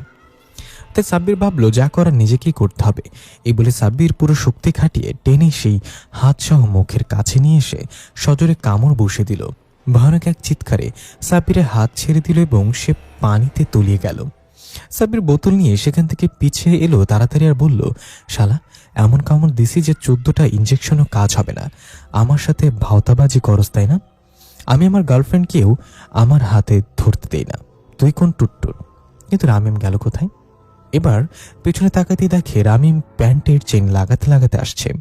সাব্বির বলে উঠল, কিরে ফোননি, তুই কই গিয়েছিলি? এত জোরে ডাকলাম তুই শুনিসনি? রামিম কেমন গম্ভীর গলায় বলল, প্রকৃতির ডাকে সাড়া দিতে গিয়েছে, আমি তোর ডাক শুনতে পাইনি। তোর প্রকৃতিও তোর মতো ফোননি, যখন তখন ডেকে বসে। আর একটু হলে আমাকে নিয়ে যেতে পানির নিচে টেনে। রামিম বলল, নেয়নি তো, এখন চল, আমাদের জন্য তারা অপেক্ষা করছেন, তাদের অপেক্ষায় রাখা ঠিক হবে না। সাব্বির খেয়াল করলো রামিমের কণ্ঠ থেকে শুরু করে কথা বলার ধরন সব বদলে গিয়েছে। রামিমের ওপর কিছু ভর করলো না তো, এটা নিয়ে পরে দেখা যাবে। এখন যাওয়া যাক। যাওয়ার সময় কিছু শুকনো গাছের ডাল নিয়ে নিল আগুন ধরানোর জন্য। সাব্বির সেখানে পৌঁছে দেখল সব তৈরি। এখন শুধু সেই পানি আর লাকড়ি দিয়ে আগুন জ্বালানো বাকি। সব এক জায়গায় বসে আছে, তান্ত্রিক গোলাকার বৃত্ত করে তার মাঝে ধ্যানে বসে গেল। সব অপেক্ষা করছে একটা বড় লড়াইয়ের জন্য। ডোরিয়ার ঠিকানা পেয়ে গেল রওনা হবে। সবকিছুর মাঝে সাব্বির বারবার রামিমের দিকে দেখছিল। রামিম চুপচাপ তান্ত্রিকের দিকে এক দৃষ্টিতে তাকিয়ে আছে। এভাবে কেটে গেল কিছুক্ষণ। হঠাৎ তান্ত্রিক ধ্যান ভেঙে চোখ খুলে উঠে দাঁড়ালো। সব সাথে সবাই বসা থেকে উঠে গেল। তান্ত্রিক কি বলবে তার জন্য অপেক্ষা। তান্ত্রিক বলে উঠল, পেয়ে গেছি ডোরিয়ার ঠিকানা। সবাই হাসি মুখে ফুটল সবার মুখে। তান্ত্রিক বলল, এখন রাত 4:30 বাজে। সূর্য ওঠার আগেই আমাদের সেখানে যেতে হবে এবং ডোরিয়াকে থামাতে হবে। সূর্যগ্রহণ শুরু হয়ে গেলে তাকে আর থামানো যাবে না। এই বলে তান্ত্রিক সেখান থেকে জোরে হাঁটা দিল এবং সবাইকে বলল, ফলো মি, আমি তোদের নিয়ে যাচ্ছি সেখানে। এই লড়াই শুধু তোদের না, এটা আমাদেরও লড়াই এবং এটা আমারও। সবাই তান্ত্রিকের পেছনে এলো। তান্ত্রিক বিল্ডিং থেকে বের হয়ে সেই নালার দিকে গেল। নালার পাশ কাটিয়ে জঙ্গলের দিক দিয়ে পুরনো মন্দিরের কাছে গিয়ে গেল সবাই। তান্ত্রিক সবার উদ্দেশ্যে বলল, আমরা এখন ডোরিয়ার সীমানাস প্রবেশ করতে যাচ্ছি, কেউ পেছনে তাকাবে না। এই বলে জঙ্গলের অনেকটা ভেতরে নিয়ে গেল সবাইকে। আশেপাশটা কালো ধোঁয়ায় ছেয়ে আছে, কেমন একটা গন্ধ বেরোচ্ছে চারিদিক থেকে। পাকালিগুলো কেমন যেন আতঙ্কে ডাকতে ডাকতে পালিয়ে যাচ্ছে। পেছন থেকে মানুষের চিৎকার ভেসে আসছে। পেছনে তাকানো নিষেধ, তাই কেউ পেছনে ফিরে তাকালো না। যেতে যেতে একটা সময় দেখা গেল অনেক অনেক সাদা পোশাক পরা মানুষ সারিবদ্ধ হয়ে দাঁড়িয়ে আছে। যতদূর চোখ যায় শুধু সাদা পোশাকই চোখে পড়ছে, কিন্তু কেউ কোনো নড়াচড়া করছে না। তাহলে এরাই ডোরিয়ার ফিরে আনা আত্মা। তান্ত্রিক থমকে দাঁড়িয়ে গেল। রিফান জিজ্ঞাসা করলো, তান্ত্রিক মশাই, এটা ডোরিয়ার ঠিকানা, তাহলে ডোরিয়া কোথায়? ধোয়ার ভেতর থেকে 2 শিংওয়ালা এক দানব বেরিয়ে এসে বলল, আমাকে দিকে কাজ তোদের, আমি ডোরিয়া, সব জিনের সর্দার। গালিব স্যার বলল, অনেকদিন পর দেখা আমাদের, ভালো লাগলো আপনাকে দেখে, তবে জেনে রাখেন এটাই আমাদের শেষ দেখা হবে। ডোরিয়া হাসতে হাসতে বলল, তোরা সবাই আমার খাঁচায় এসে ধরা দিলি শেষ পর্যন্ত, এখান থেকে জীবিত হয়ে বেরোতে পারবি না, বের হইবি আমার দাস হয়ে। ঋতিকা বলল, মিনা কোথায় ডোরিয়া? ওর যদি কিছু হয়ে যায় তাহলে তোকে টুকরো টুকরো করে ফেলবো। ডোরিয়া বলল, মেয়ে সাহস আছে দেখছি, তবে চিন্তা করিস না, মিনা এখনো ঠিক আছে। সকালে সূর্যগ্রহণ লাগার আগ পর্যন্ত মিনা বেঁচে থাকবে, তারপর আর গ্যারান্টি দিতে পারছি না। রিফান রাগে গড়গড় করতে করতে সবাইকে বলল, এখনই আক্রমণ করতে হবে আমাদের। এই বলে এগিয়ে গেল সবাই ডোরিয়ার দিকে। গালিব স্যার আটকাতে চেয়েও পারল না। তার আগে পেছন থেকে একটা ছটকা বাড়িতে সবাই একসাথে এলোমেলো ভাবে ছিটকে গিয়ে মুখ থুবড়ে পড়ল। এটা কিভাবে হলো বোঝার জন্য সবাই তাকালে দেখতে পেল তান্ত্রিক তার শরীরে পেঁচিয়ে রাখা শিকল ধরে নিচের দিকে মাথা দিয়ে দাঁড়িয়ে আছে। তাহলে তান্ত্রিকের শিকল দিয়ে আঘাত করে আমাদের সবাইকে ফেলে দিল। হঠাৎ সেখানে থাকা সাদা পোশাকধারী সব আত্মা হাঁটু গেড়ে বসে পড়ল তান্ত্রিকের সামনে। তাকে দেখলাম ডোরিয়াও হাঁটু গেড়ে বসে হাসতে হাসতে বলল, স্বাগতম সর্দার। তান্ত্রিকের সামনে সবাই হাঁটু গেড়ে বসে তাকে সর্দার বলে সম্বোধন করল। তান্ত্রিক তার শরীরে পেঁচিয়ে থাকা শিকলটা টেনে টেনে নিয়ে গিয়ে অদৃশ্য এক সিংহাসনে বসল। আমরা রাগ হবো নাকি অবাক হবো বুঝতে পারছিলাম না। তার মানে কি তান্ত্রিক এই সবের মূল হোতা? তান্ত্রিক এক ভয়ঙ্কর হাসি দিয়ে বলা শুরু করলো, আমি সেদিন জানতাম শত চেষ্টা করলেও মিনহাদের থেকে ওই কেমিক্যাল আমি নিতে পারবো না। তাই আমি আমার সর্বশেষ পরিকল্পনা করলাম, মিহাদকে মেরে ফেললাম। জানতাম তোরা মিহাদকে বাঁচিয়ে দিতে বলবি, আর সেটাই হলো। আমি রিফানকে মিহাদের মাঝে প্রবেশ করিয়ে তাকে বাঁচিয়ে দিলাম। আর আমি ভালো হয়ে যাওয়া মিথ্যা নাটক সাজাই, আর গোপনে আমি ডোরিয়া সহ সকল বড় বড় জিনকে একত্রিত করি আমার অধীনে। ডোরিয়া প্রথমে রাজি ছিল না, তবে যখন দেখলো সবাই এক এক করে আমার সাথে যোগ দিচ্ছে, তখন সেও চলে আসলো। আমার নেতৃত্বে একটা বড় খেলা শুরু হলো। আমি নিজেকে বন্দি করে নিলাম। সবাই জানলো ডোরিয়া আমাকে বন্দি করে রেখে এসব কাজ চালিয়ে যাচ্ছে। তাই আমার পরিচয় সবসময় গোপনই ছিল। সব উঠে দাঁড়িয়ে নিজেদের শরীর ঝাড়তে লাগলো। তারপর রিদিকা বলল, আচ্ছা এই ব্যাপার তাহলে, কিন্তু আপনার পরিকল্পনা কি ছিল তান্ত্রিক মশাই? তান্ত্রিক বলল, আত্মা রিফানের হলেও শরীর ছিল মিহাদের। তাই তোদের বিয়ের পর কোনো বাচ্চা হলে সে কেমিক্যাল মিহাদের শরীর থেকে বাচ্চার শরীরে চলে যাবে, আর সে বাচ্চাই হলো মিনহা। মিনহাকে জন্ম দিয়েছিস তুই ঠিকই, কিন্তু মিনহা কোনো মানুষ না, সে আমাদেরই একজন। আমরা তাকে তোর গর্ভে দিয়েছি রিফানের মাধ্যমে, ওকে বড় করে তুলেছে আমরা। ছোটবেলা থেকে আমার অনুসারী ওর খেয়াল রেখে আসছে। শুধু অপেক্ষা ছিল একটা সূর্যগ্রহণের, আর সে বহুল প্রতীক্ষিত দিন। গ্রহণ লাগার সাথে সাথে মিনহা গলে যাবে এবং সে কেমিক্যাল আমি পেয়ে যাব। আমি হয়ে যাব অপ্রতিরোধ্য। আমাকে থামানোর মতো কেউ থাকবে না। তোরা সবাই আমার বশ্যতা স্বীকার করে নিবি। রিফান বলল, কি বললেন আপনি? মিনা মানুষ না, এটা আপনি মিথ্যা বলছেন। আমাদের আর কত ধোঁকা দিবেন? আমরা আপনাকে এর জন্য মূল্য প্রদান করব, কিন্তু আপনি চাইলে তো আমাদের অজান্তে এসব করে ফেলতে পারতেন। তাহলে আমাদের সাথে এত নাটক করলেন কেন বন্দি সেজে? তান্ত্রিক হাসতে হাসতে বলল, আমি তো জীবিতই, কিন্তু তোদের ছাড়া আমার বিজয় কেমন যেন অসম্পূর্ণ রয়ে যেত। এর আগে প্রতিবার তোরা জিতেছিস, এবার আমি জিতবো আর তোরা তার সাক্ষী হবি না, এটা কি করে হয়? তাই তোদেরকে এখানে নিয়ে আসলাম। কেমন লাগলো আমার পরিকল্পনা? রিশফা বলল, ভালো ছিল আপনার পরিকল্পনা তান্ত্রিক মশাই। আমরা সত্যি আশা করিনি আপনি এসবের মূল। আমরা তো এসেছিলাম ডোরিয়ার জন্য। তাহলে এখন হবে স্যার? আমরা কি সত্যি এই বোকা তান্ত্রিক মশাইয়ের অধীনে চলে যাব সবাই? এই বলে রিশফা গালিব স্যারের দিকে তাকালো। স্যার তার হাতের লাঠিটা কাঁধে রেখে প্রথমে মুচকে আসলো, তারপর আস্তে আস্তে অট্টহাসিতে মেতে উঠল। স্যারের সাথে তাল মিলিয়ে সবাই হাসতে শুরু করলো। সাব্বির তো মাটিতে গড়াগড়ি খেয়ে হাসতে লাগলো। এই দেখে তান্ত্রিক প্রচণ্ড রেগে গিয়ে হুঙ্কার ছেড়ে বলল, নিজেদের প্রথম হারে পাগল হয়ে গেলিত নাকি তোরা? হাসছিস কেন? তোদের কি ভয় লাগছে না? কিন্তু তাদের হাসি যেন থামছে না। তান্ত্রিক রাগান্বিত দৃষ্টিতে ডোরিয়ার দিকে তাকালো। ডোরিয়াও প্রচণ্ড রেগে কয়েকটা ভয়ঙ্কর আত্মাকে নির্দেশ দিল হাসি থামানোর জন্য তাদের। আত্মার এগিয়ে যেতে সবাই হাসি থামিয়ে দিল। এবার তান্ত্রিক বলল, তোদের হাসির কারণ কি? গালিব স্যার বলল, আরে আমরা খুশি হয়েছি যে তান্ত্রিক মশাই হাসছি। আমরা আপনার মতো একজন মহান তান্ত্রিকের অধীনে থাকবো, সেটা ভাবতেই আনন্দে বুকটা ভরে যাচ্ছে। আর হাসা স্বাস্থ্যের জন্য খুব ভালো। এমনিতে আমি কোলগেট দিয়ে দাঁত মাজি, তাই হাসতে প্রবলেম হয় না। সাবরি বলল, স্যার তান্ত্রিক কি বুঝবে না কি কোলগেট কি? তার যে তরমুজের বিচির মতো দাঁত কালো কালো, ওগুলো হারপিক দিয়ে মাজলেও পরিষ্কার হবে না। এই শুনে তান্ত্রিকও হেসে দিয়ে বলল, আর এই জন্যই তোরা অনেক স্পেশাল। নিশ্চিত আর জেনেও কত হাসি খুশি তোরা। তবে একটু পরেই তোরা সবাই আমার অধীনে চলে আসবি। তখন আর আমার অনুমতি ছাড়া হাসা তো তোর একটা গ্যাসও ছাড়তে পারবি না। এখন নিচ আমার সামনে, হাঁটু গেড়ে বস সব সর্দারের সর্দার তান্ত্রিকের কাছে। গালিব স্যার সবাইকে চোখের ইশারা এটা করতে বলল। সবাই হাঁটু গেড়ে বসলো তান্ত্রিকের সামনে। এর মাঝে ডোরিয়া তান্ত্রিকের কানের কাছে গিয়ে কিছু বলল। তান্ত্রিক সেটা শুনে খুশিতে আত্মহারা হয়ে সবার উদ্দেশ্যে বলল, এখনই সময়, কিছুক্ষণের মাঝে গ্রহণ লাগবে, নিয়ে আস আমাদের মিনহাকে। চারিদিক থেকে সকল আত্মা বলা শুরু করলো, জয় হোক তান্ত্রিকের, আমরা আপনার অধীনে আছি, জয় হোক তান্ত্রিকের। এই ধ্বনিতে পুরো জঙ্গল মুখরিত হলো। একজন এসে তান্ত্রিককে একটা সোনার মুকুট পরিয়ে দিল, রাজকীয় পোশাক পরিয়ে দিল। তান্ত্রিক পেছনে হঠাৎ আরো কয়েকজন দানবের মতো শক্তিশালী জিন এসে উপস্থিত হলো। তাদের মাঝেও প্রধান আছে। প্রধান উর্বার দিকে তাকিয়ে একটা ভয়ঙ্কর হাসি দিল। তান্ত্রিকের চোখে মুখে আনন্দ আর লোভ ভেসে উঠছে। এর মাঝে তোবাকে নিয়ে আসা হলো একটা পিতলের বড় পাত্রে বসিয়ে। পাশে আরেকটা খালি পিতলের পাত্র আনা হলো। তোবার মাঝেই মিনহা আছে। তোবার কোনো হুঁশ নেই, সে এক দৃষ্টিতে তাকিয়ে আছে। তান্ত্রিক বলল, এখন ওই মেয়ের হাত থেকে আংটি খুলে ফেলো। মিনাকে বাইরে আনার সময় হয়েছে। একজন তুবার হাত থেকে আংটিটা টান দিয়ে খুলে ফেলল। সাথে সাথেই তুবা বেহুশ হয়ে পড়ে গেল এবং সবাই নিশ্চুপ হয়ে গেল। কারোর মুখে কোনো শব্দ নেই। হঠাৎ তুবার শরীর থেকে সাদা ধোঁয়া বেরোতে লাগলো। ধোঁয়া বের হয়ে উড়ে গিয়ে পাশে রাখা অন্য একটা খালি পাত্রে গিয়ে ধীরে ধীরে একটা বাচ্চা মেয়ের রূপ নিল। এটাই তাহলে মিনহা। মিনা সে পাত্রে চোখ বন্ধ করে বসে আছে। ঋতিকা ডাক দিল, মিনহা। মিনা চোখ খুলে একটা ভয়ঙ্কর হাসি দিয়ে আবার চোখ বন্ধ করে নিল। ঋতিকার চোখে পানিতে টলমল করছে। রিফান ঋতিকার কাঁধে হাত রেখে সান্ত্বনা দিল। তান্ত্রিক হাসতে হাসতে বলল, কোনো মায়া কাজ করবে না আর। মিনা জন্ম নিয়েছিল আজকের দিনটার জন্য, তাই আজকে সে তার নিজের কুরবানি নিজে দিয়ে আমাকে দিয়ে যাবে এই পুরো পৃথিবীর রাজত্ব। কান্না করে কোনো লাভ নেই ঋতিকা, সে কখনো তোদের মেয়ে ছিলই না, সে আমাদেরই একজন। এই বলে তান্ত্রিক উপরে তাকালো।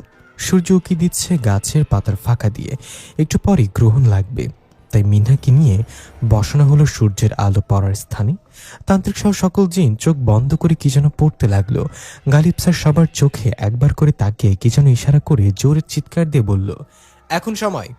এই বলে ঋতিকা, রিফান, রিশফা, রিজবি, উর্বা, হুমায়রা, সাব্বির এবং স্যার সহ সবাই ঝাঁপিয়ে পড়ল। তান্ত্রিক থতমত খেয়ে চোখ খুলে দেখল লড়াই শুরু হয়ে গিয়েছে। ডোরিয়া সহ অন্য সব জিন লড়াই করা শুরু করলো। তান্ত্রিক কিছু বুঝে উঠতে পারল না কি হচ্ছেটা কি এখানে। সবার হাতে গালিব স্যারের হাতে থাকা লাঠির মতো লাঠি, সেগুলো দিয়েই যাকে বাড়ি দেওয়া হচ্ছে সবাই ধোয়া হয়ে উড়ে যাচ্ছে। ডোরিয়া এসে স্যারের মুখোমুখি হলো। স্যার বলল, শুনেছিলাম জিনেরা নাকি ওয়াদা ভঙ্গ করে না, কিন্তু আপনি তো জিন নামের কলঙ্ক। একটা শয়তানের সঙ্গী হয়ে এমন নোংরা খেলায় মেতে উঠলেন। ডোরিয়া বলল, আমার কোনো উপায় ছিল না, সবাই তান্ত্রিকের সঙ্গ দিচ্ছিল, আমার একার পক্ষে কিছু করার ছিল না। যা হওয়ার হয়ে গিয়েছে, এখন আর পেছনে তাকানোর সময় নেই। এই বলে ডোরিয়া স্যারের উপর ঝাঁপিয়ে পড়ল। দুজনের মাঝে তুমুল লড়াই শুরু হলো। স্যারকে মেরে রক্তাক্ত করে ফেলল ডোরিয়া। হাত থেকে অদৃশ্য তরবারি বের করে স্যারের পেটে ঢোকাতে যাবে এমন সময় পেছন থেকে রিশফা এসে ডোরিয়ার পিঠে তরবারি ঢুকিয়ে দিল। পিঠ ভেদ করে পেট দিয়ে বের হলো। ডোরিয়া কাতরাতে কাতরাতে পিছনে ফিরে রিশফাকে ধরতে যাবে, এদিক থেকে স্যার আবার তরবারি গলায় ডোরিয়া ঢুকিয়ে দিল। ডোরিয়া মাটিতে লুটিয়ে পড়ে কালো ধোয়া হয়ে অদৃশ্য হয়ে গেল। রিশফা বলল, স্যার আপনি ঠিক আছেন তো? আপনি তো অনেক আহত, লড়াই চালিয়ে যেতে পারবেন? স্যার বলল, পারবো আমি, এটা আমাদের শেষ লড়াই। এটা শেষ না করতে পারলে এমনিতেও আমরা মারা যাব, তার চেয়ে ভালো লড়াই করে মারা যাব। এ বলে আবার ঝাঁপিয়ে পড়ল। দেখা গেল ঋতু এবং আত্মা রিশফা হঠাৎ বিশাল এক আত্মা বাহিনী নিয়ে কোথা থেকে যেন চলে আসলো এবং তান্ত্রিকের আত্মা বাহিনীর উপর ঝাঁপিয়ে পড়ল। সাথে রামিমও ছিল। রামিম গিয়ে বেহুশ হয়ে পড়ে থাকা তুবাকে তুলে নিয়ে সাইডে নিরাপদ জায়গায় রাখলো। মিনহা এখনো চোখ বন্ধ করে সে পাত্রে বসে আছে। তান্ত্রিক বারবার আকাশের দিকে তাকাচ্ছে, গ্রহণ কখন লাগবে। প্রধান মুখোমুখি হলো উর্বার। দুজনের মাঝে প্রচন্ড লড়াই শুরু হলো। রিজবিও উর্বাকে সাহায্য করার জন্য ছুটে গেল, কিন্তু প্রধানের সাথে তারা পেরে উঠছে না। উর্বা বলল, রিজবি তার চোখ। প্রধান উর্বাকে গলা চেপে ধরল। উর্বা আর নিজেকে ছাড়াতে পারছে না। রিজবি হুমায়রাকে ডাক দিয়ে বলল, দুই দিক থেকে তাকে আক্রমণ করতে হবে। এই বলে হুমায়রা এবং রিজবি দুই দিক থেকে দৌড় দিল। হুমায়রাত গিয়ে প্রধানের পায়ে আঘাত করল, তাতে প্রধান উর্বাকে ছেড়ে দিয়ে বসে পড়ল। রিজবি দ্রুত উর্বার দিকে তরবারি ছুঁড়ে মারল। উর্বা সেটা ধরে সোজা প্রধানের চোখে বিঁধে দিল। প্রধান চিৎকার করতে করতে কালো ধোয়া হয়ে অদৃশ্য হয়ে গেল। গালিব স্যার ডাক দিয়ে বলল, ঋতিকা, রিফান, এখনই সময় সেটা করার। মন শক্ত করে কোনো প্রকার মায়া না করে বলি দিয়ে দাও, তাড়াতাড়ি, গ্রহণ লাগার সময় হয়ে গিয়েছে। ঋতিকা, রিফান সে পাত্রের দিকে এগিয়ে গেল। তাদের মন মানছে না, কিন্তু কোনো উপায় নেই এটা ছাড়া, এটা যে করতেই হবে। পাত্রের কাছে গিয়ে মিনহার দিকে দুজন একসাথে তরবারি চালালো, কিন্তু মিনহাকে আঘাত করার আগেই তান্ত্রিক সেখানে চলে আসলো। রিফান আর ঋতিকাকে ছুঁড়ে ফেলে দিল। তান্ত্রিক বলল, তোরা এটা কখনো করতে পারবি না। সূর্যগ্রহণ হয়ে গেলে যাদেরকে তোরা মেরে ফেলেছিস, আমি আবার তাদের ফিরে আনবো। রিফান আর ঋতিকা বলল, এতদিন আমরা একটা শয়তানের বাচ্চাকে নিজেদের মেয়ের মতো করে লালন পালন করেছি, এবার তার শেষ করার পালা। এই বলে তান্ত্রিকের ওপর ঝাঁপিয়ে পড়ল দুজন, কিন্তু তান্ত্রিক প্রচন্ড শক্তিশালী ছিল। সেই রিফান আর ঋতিকাকে চরমভাবে পরাস্ত করছিল আর বারবার সূর্যের দিকে তাকাচ্ছিল। ওদিকে ঋতু আর আত্মা রিশফা তান্ত্রিকের আত্মা বাহিনীকে প্রায় শেষ করে ফেলেছে। এরপর সবাই এগিয়ে এলো তান্ত্রিককে মারার জন্য। গালিব স্যার, রিশফা, উর্বা, রিজবি, হুমায়রা, সাব্বির, রামিম সবাই মিলে তান্ত্রিকের উপর ঝাঁপিয়ে পড়ল। তান্ত্রিক এবার পরাস্ত হতে লাগলো। কারণ তান্ত্রিকের মন ছিল সূর্যের দিকে। সে তাদের তরবারির আঘাত ঠেকাচ্ছে আর ওপরে তাকাচ্ছে।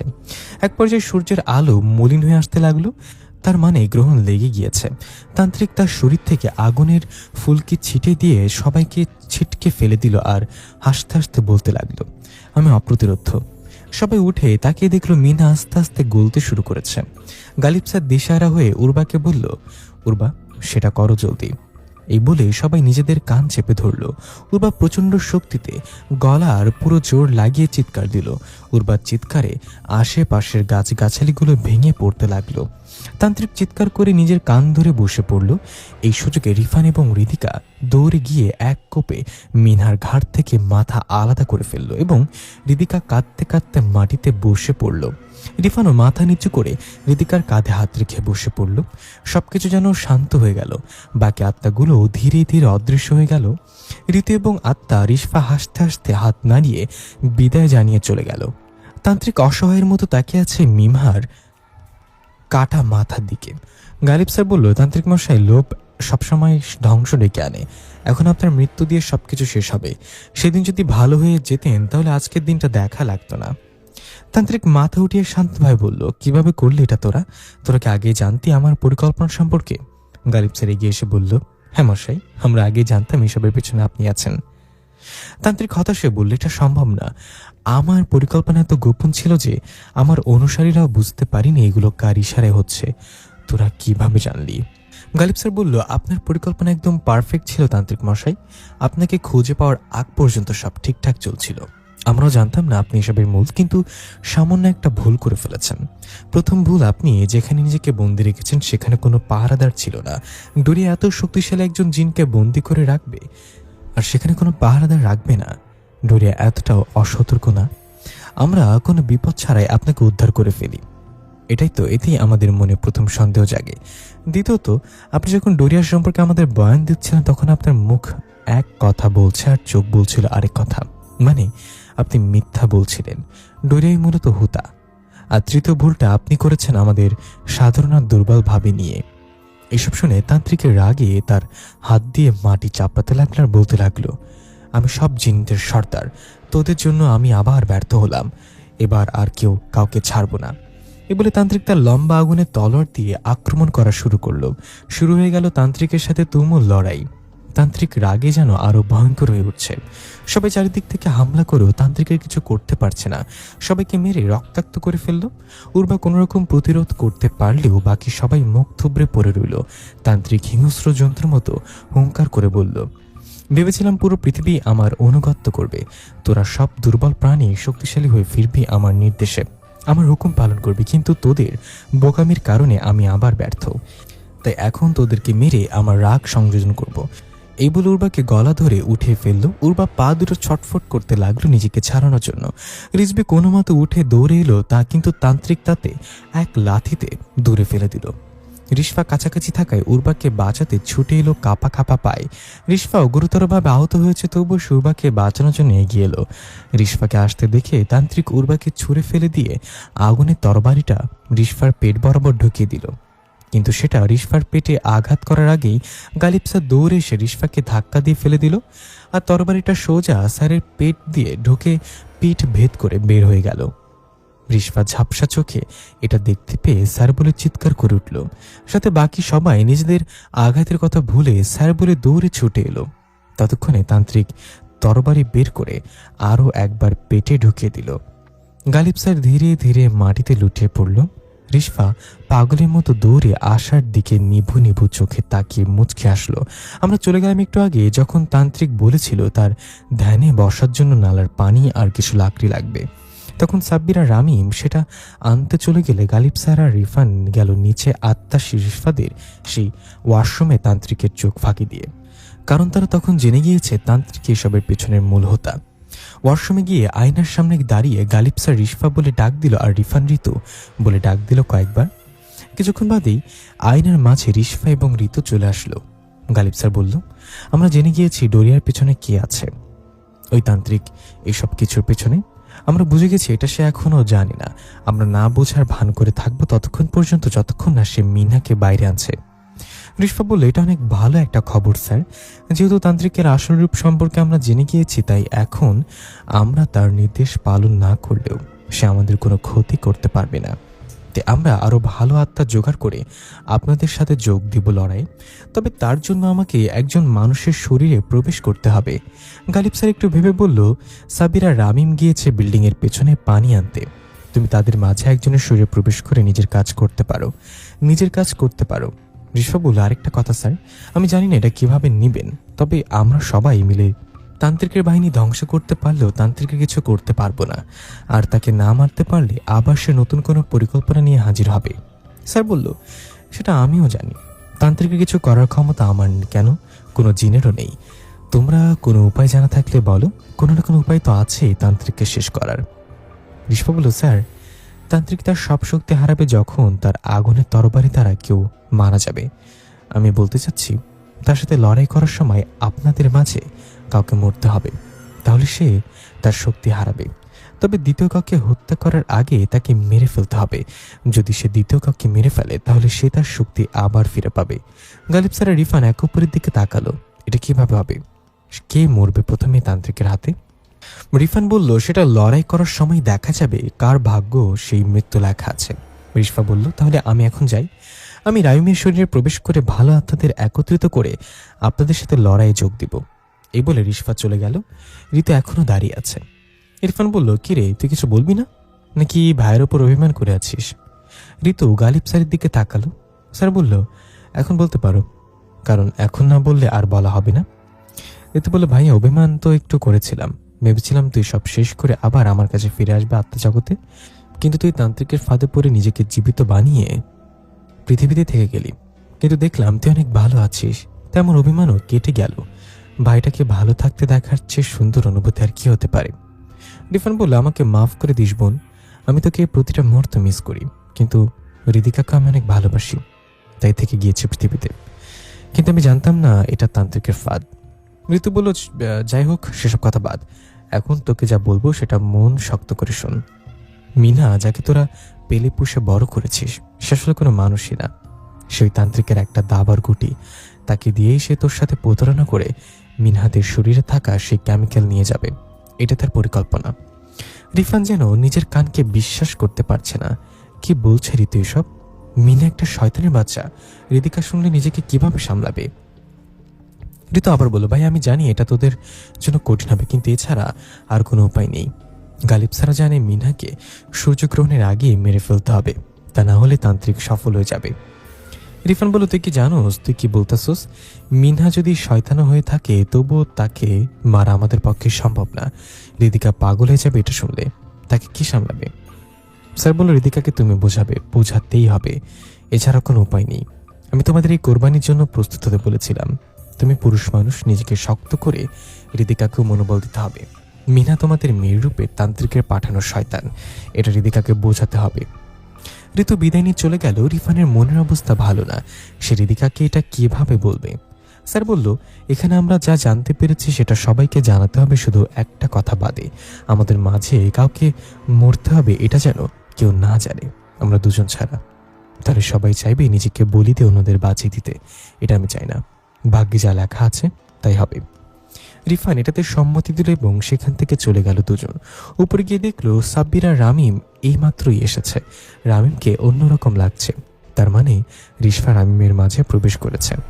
তারপর ধ্যান শেষ করে তান্ত্রিক যখন সবাইকে নিয়ে যাচ্ছিল তখন পথে রিফান আস্তে আস্তে ঋদিকাকে সবকিছু বলল। ঋদিকা সব শুনে মুখ চেপে কান্না করে দিল আর মাথা নাড়িয়ে বলল সেটা পারবে না করতে। রিফান বারবার বোঝাতে লাগলো এটা করতে হবে, না হলে সব শেষ হয়ে যাবে। অনেক বোঝানোর পর ঋদিকা বুঝতে পারলো এবং মন শক্ত করে এটা করতে রাজি হলো। ঘটনা ফিরে এলো বর্তমানে। গালিব স্যারের নিথর দেহটা মাটিতে পড়ে আছে। রিশফার চিৎকারে আকাশ পাতাল সব ভারী হয়ে গেল।